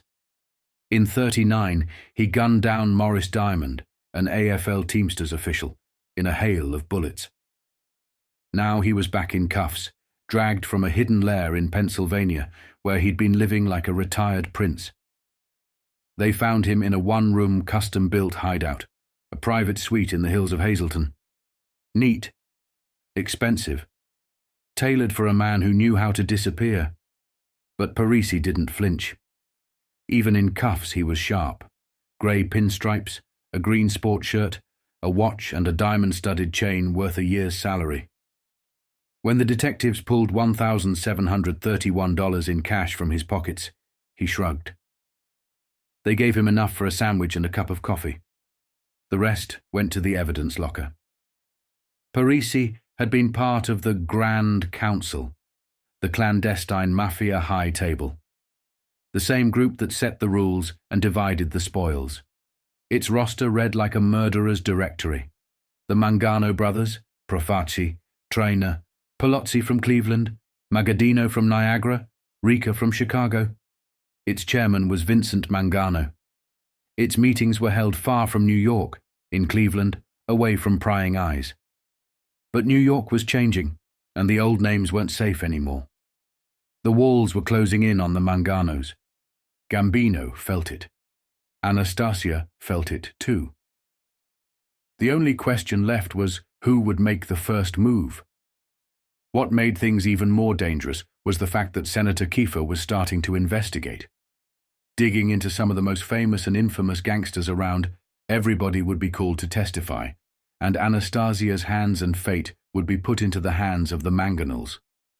If Anastasia became a risk, the Manganus would have enough cause to have him eliminated. And that's when Anastasia's heart started racing and started thinking. Maybe the Mangonels needed to be killed. Each article, each newspaper connecting Anastasia to a murder, or the Manganos to a racket, just made things worse. By the early 50s, the Brooklyn waterfront was its own kingdom, a sprawling racket built on brute force and desperation. The longshoremen weren't just working for a paycheck. They were working to stay alive. Miles McDonald, the hard-charging Brooklyn district attorney, had started pulling threads from that world, and what he found was a chokehold, a loan shark syndicate working hand-in-hand with union bosses and dock captains, extracting 300% interest from men already living hand-to-mouth. If a longshoreman owed money, he got first crack at a shift. The loan sharks made sure of it. They worked with union chiefs and foremen, backed by strong-arm crews of ex-gunmen and degenerate hoods, old Adonis shooters, Vincent Mangano loyalists, and the last remnants of the Little Augie Pisano gang. These weren't just neighborhood tough guys. They were Murder, Inc. alumni, men like Anthony Romeo, Jack Parisi, and the brothers Mangano. Men who treated the docks like their personal ATM. MacDonald knew what he was dealing with. Even as Adonis and Anastasia started to fade from the scene, Vincent Mangano refused to walk away. He had tried to make a play at a Chicago racetrack and lost badly, swallowing a beating from the Thoroughbred Association. The loss only tightened his grip on the piers between the Brooklyn Bridge and 52nd Street. In the salad days of Adonis, this had been his turf. Now, with the big names gone or under scrutiny, Mangano stepped forward, retaking command of the racket. Gerolimo Momo Mangano Vincent's brother, was right there with him, skimming kickbacks from the docks, working the piers, making sure every dollar ended up in the family till. Philip Mangano, another brother, had a long record too. Murder in 1923, extortion 10 years later. This was the family that dominated the harbour. MacDonald and the cops weren't chasing ghosts anymore. They had names, they had books, they had evidence. The district attorney announced a top-to-bottom review of every waterfront firm that had been bleeding for the mob. Subpoenas started going out. Payroll records, ledger books, cancelled checks, every piece of paper that connected the firms to the gangs. The goal was simple: drag the racket into the light and dismantle it piece by piece. It didn't end at the piers. The stink rose higher, closer to City Hall and the precinct houses. As MacDonald pushed harder, a veteran Brooklyn detective, William Garvey, found himself in the spotlight. Garvey had 24 years on the force, 3 commendations, and a reputation for doing the job. But when a $500 payoff surfaced, a bribe meant to bury a stabbing case, Garvey retired quietly, putting in his papers before the grand jury called him in. It was the first sign that the investigation was shaking the walls of the police department itself. Then came the Profaci threads.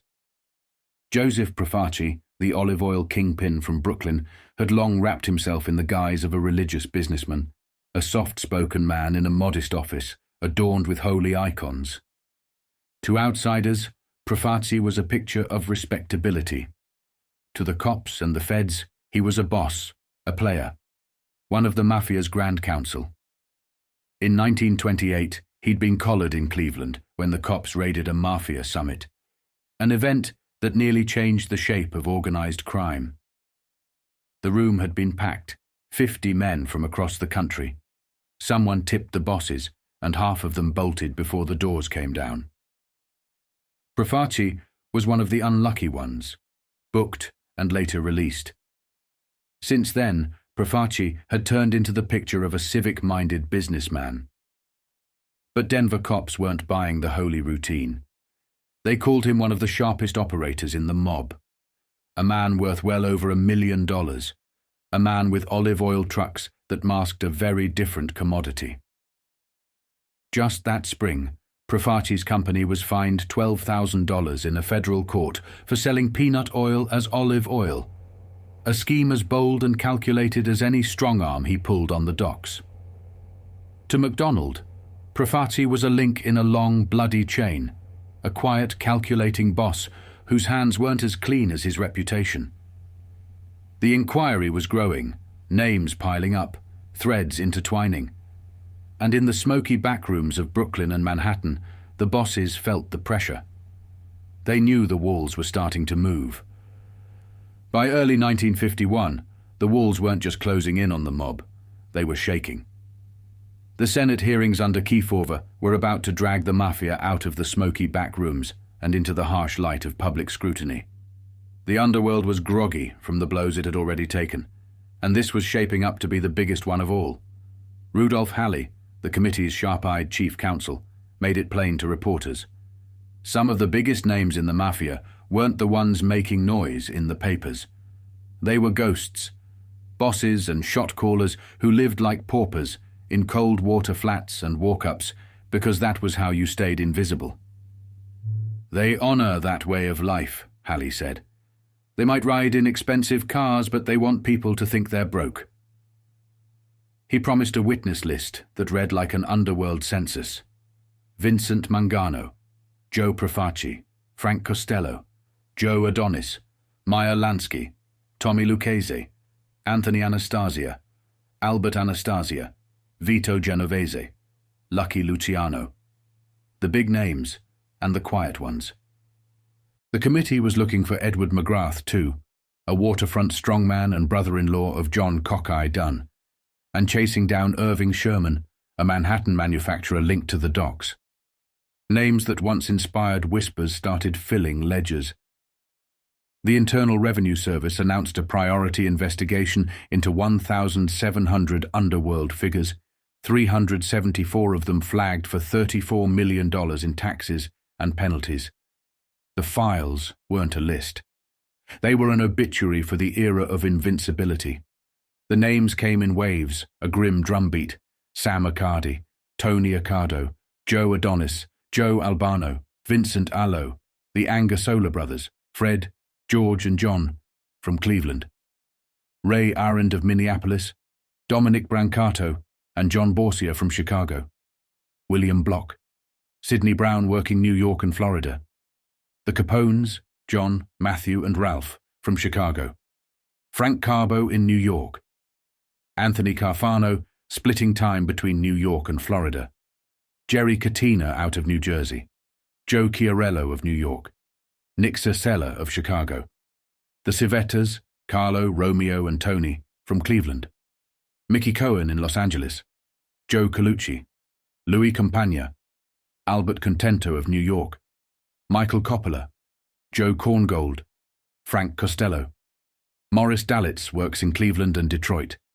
Philip D'Andrea of Chicago, Alex and Tony DeBellis of New York, Angelo DiCarlo, Roy and Sam DiCarlo down in Miami, Rocco DiGrazio in Chicago, Nick Delmore and Anthony De Laredo of New York and Chicago, Paul DeLucia of Chicago, Frank Diamond, Marty Dubin, Frank Erickson and Fred Evand of New York, Tom Philbin in St. Paul, the Fischietis, Charles, Joe and Rocco in Chicago, Joe Fusco, Vito Genovese, Mooney Giancana working Chicago, Eddie Ginsberg covering Los Angeles and New York. The Chicago contingent: Charles Gaio, Dave Glass, Alex Glickman, Anthony Guarino, Marty Guifoyle and Jack Guzik. Willie Heaney. Arthur Herbert works in New York and Los Angeles, Cappy Hoffman in Philadelphia, Murray Humphreys and Sam Hunt in Chicago, Phil Castell in New Orleans, Phil Katz and David Krakauer in New York, Marty Krompier in New York, Jack Lansky in Miami, Meyer Lansky and Joe Panzer in New York, Jaime Leven in Chicago, William Lias out of Wheeling, West Virginia, Pete Licavoli works in Detroit and Tucson, Frank Livorsi in New York, Marcus Looney in Chicago, Claude Maddox in Chicago, Philip and Vincent Mangano in New York, Frank Marcellus works in New Orleans, Joe Massey down in Miami, Harold Meltzer in Los Angeles, Sam Miller in Cleveland, Leo Mongovan out of Chicago, the Moretti brothers, Quavo and Salvatore, in New Jersey, George Nidich and Dominio Nuccio in New York, John Otto, William O'Donnell and Leonard Patrick in Chicago, Ralph Pierce working the Windy City, Herman Pincus of New York, Al Polizzi out of Cleveland, Giuseppe Profaci in New York, Joe Rao and Michael Ravci in Chicago, Marco Reginelli straddling Philadelphia and Camden, Joe Reinfeld working New Jersey, Anthony Ricci in New York, Morris Reusner in St. Paul, John Roselli works in Chicago and Los Angeles, Harry Rosenberg in New York, James Rutkin out of New Jersey, Frank Ryan works in Chicago, Mo Sedway running Las Vegas, Irving Sherman and Harry Seiperstein in New York, Mike Sprans out of Chicago, Anthony Strallo works in New York and New Jersey, Larry Stromberg of New York, Sam Harry Tarrant working Miami and St. Paul, Charles Tureen straddling New York and New Jersey, Eddie Vogel in Chicago, Anthony Volpe works in New York and New Jersey, William Weisberg in Philadelphia, Irving Wexler in New York, Longy Zwillman out of New York. Some of the names may not have been spelt correctly, as well as all the may not have been there. The locations they controlled may not have been right, but that list was printed in March 1951, as you heard it, and it was pretty close to who was active around that time. A few names were absent, Carlo Gambino being one of them. However, it was a holy roll call of the mob, the names that shaped a generation of rackets, the men who pulled the strings and lived in the spaces between the laws. The era when these names could stay hidden was gone. The hearings would crack the dam, and every boss, every fixer, every made man felt the pressure. In New York, in Miami, in Chicago, from the ports of New Orleans to the smoky card rooms of Cleveland, the underworld held its breath. The long night was ending. The morning was coming. and in the silence between the names, every boss could hear the sound of a door kicking down. By April 1951, Albert Anastasia had enough. He didn't wait for Kiefover's hearings to land in Manhattan. He didn't wait for subpoenas or questions. He acted. Whatever words were exchanged behind closed doors between Costello, Adonis, and Gambino, one thing was clear. The Mangano brothers had to go. On the night of April 18th, the order came down. Philip Mangano, 50 years old, a veteran of the Brooklyn waterfront and a top man in Joe Adonis's gang, was found dumped in a mill basin marsh, a bullet in the back of the head. The body was stripped down to shirt, shorts, and socks. An expensive ring winked from one finger, a gold tie clasp still pinned to the black tie, pressed tight against his shirt. A 10-foot length of rope lay under him, the same kind longshoremen used to sling cargo. The cops read it right away. He hadn't walked into that swamp. He'd been taken for a ride, killed elsewhere, and hauled out like a sack of grain. When a middle-aged woman named Mary Gooch spotted him from a path along Avenue X, he'd been dead 10, maybe 20 hours. The timing spoke volumes. Mangano had been called to appear before the Kiefover committee. He was no low-level earner. He was a boss, the kind who knew things, the kind who held meetings with FBI agents and Senate investigators. According to one veteran police official, a man too wary to give his name, this was no accident. He was too powerful to be bumped off casually, the official said. This came from above. This is liable to mean an all-out war within the Mafia. There'll be plenty of racket boys sleeping with one eye open from now on. The body had no scuff marks, no dirt on the soles. He hadn't run, hadn't struggled. He'd been taken down quickly, silenced and thrown away.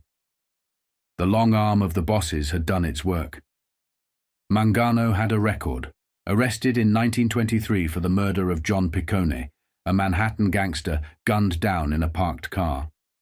The case fell apart when the witness disappeared. In 25, he became a naturalized citizen. By the 40s, he and his brother Vincent ruled the Brooklyn docks, splitting the longshore kickbacks, controlling the laundry services, and skimming from the international drug lines that ran through the port of New York. The Kiefover committee had tried for months to locate Vincent. They never came close. Then Philip turned up in the swamp. A warning, not just to the Manganos, but to every boss, every captain, every made man with a name. The order came from the top, and it carried a message the whole city understood. In this new era, loyalty was worth only as much as the silence it could buy. And when silence came due, it came with a bullet. On April 18th, 1951. The two brothers, who first appeared on the streets of Brooklyn at the same time, disappeared from the streets of Brooklyn also at the same time. Philip was found with 3 .45 caliber slugs in his head, thrown from a moving auto in the Bergen Beach section of Brooklyn. Vincenzo, the chairman, was never seen or heard from again. According to Joe Valachi, the noted underworld baritone, both Manganos were killed at the DI. Rection of their faithful underboss, Albert Anastasia, who just happened to inherit all of the brothers' wealth and power. Such respect, such sentiment, such compassion by such good friends. It's enough to make you cry. The fallout from the Mangano hit was felt across New York, but surprisingly, the biggest finger pointed at Frank Costello. He was the Prime Minister of organized crime, the man the newspapers were already calling the Mafia's shadowy boss, and now Philip Mangano was dead, found dumped in the weeds of Mill Basin with 3 bullets in the head. Costello denied knowing him. To the cops, to the press, to the grand jury, he acted like he didn't have a clue. I never knew Philip Mangano, he told the Brooklyn DA. Never met him, never spoke to him. But in this world, denials weren't worth much. Everyone knew the lines that connected the bosses. The Mangano brothers were supposed to answer Albert Anastasia. Costello had done Anastasia a favor when he stepped into the Mangano family. The hit didn't just wipe out a rival, it put a mad dog in charge of the Brooklyn docks. Under Anastasia, the Mangano family became the Anastasia family. The rules changed. The era of the quiet boss was fading, replaced by a bloody, unpredictable reign. In the weeks after Philip's body was found, the questions came from every angle. The Brooklyn DA called in Costello, Adonis, Anastasia, and every other player with a piece of the docks. Police and the press floated theories. Joe Adonis, sitting in New Jersey, told an interviewer that this didn't feel like a routine ride. This felt like a crime of passion. "Why don't you chercher la femme?" he said. Mangano was found stripped down to his shirt, shorts and socks.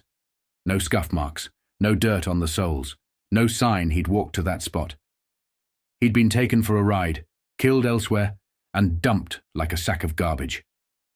A long rope lay under the body, a longshoreman's sling. The cops started whispering about a woman. Maybe Mangano had crossed the wrong guy. Maybe he was making moves he had no right to make. The detectives knew the rules of this world. If a boss was killed for betrayal, retaliation came quick. But 10 days had passed, and no one came for vengeance. To the cops, that meant one thing. This wasn't just a botched job.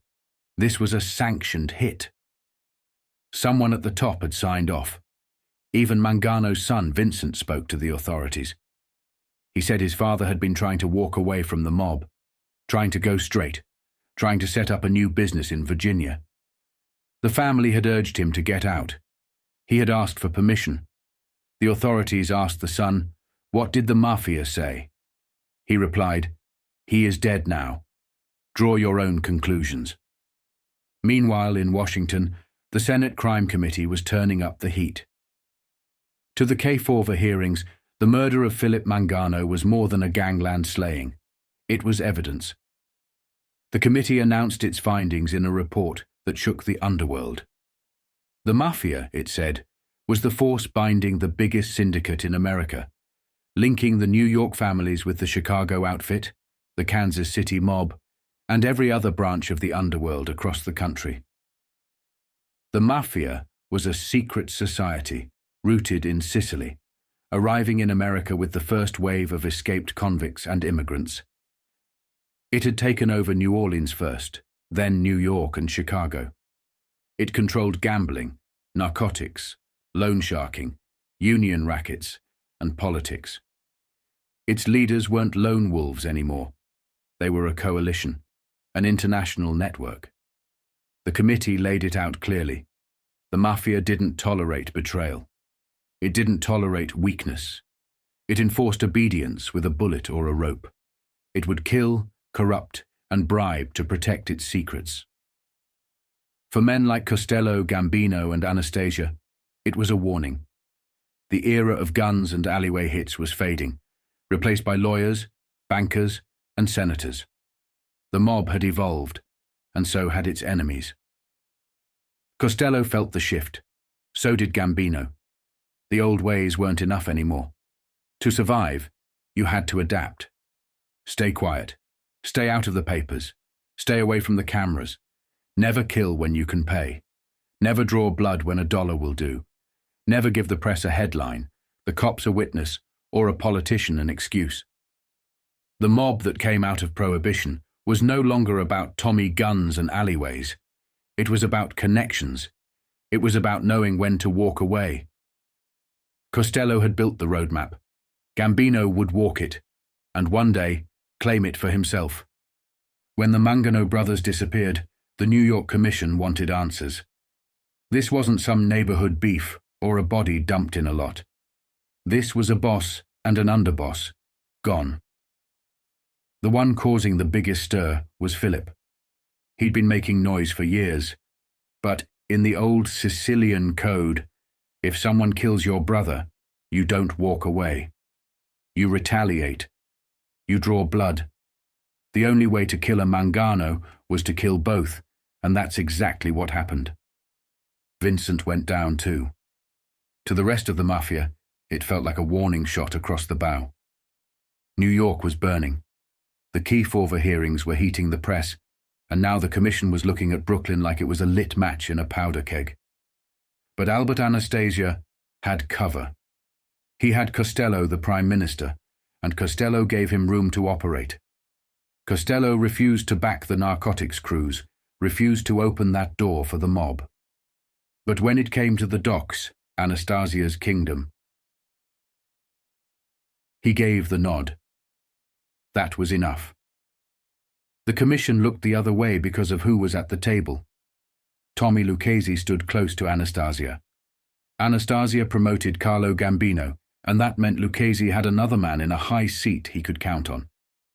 Even Profaci's people, wary as they were, didn't move. The Profaci family had been working the rackets for decades, from Prohibition through the 30s, 40s and 50s. They had deep connections, too many friends in politics, too many cops on the payroll, too many judges in their corner. They weren't about to risk it all by starting a war with Anastasia. Not with Kiefer breathing down their neck, subpoenaing ledgers, hauling bosses before the Senate. The smarter play was to stay quiet, stay sharp, and wait for someone else to make the first mistake.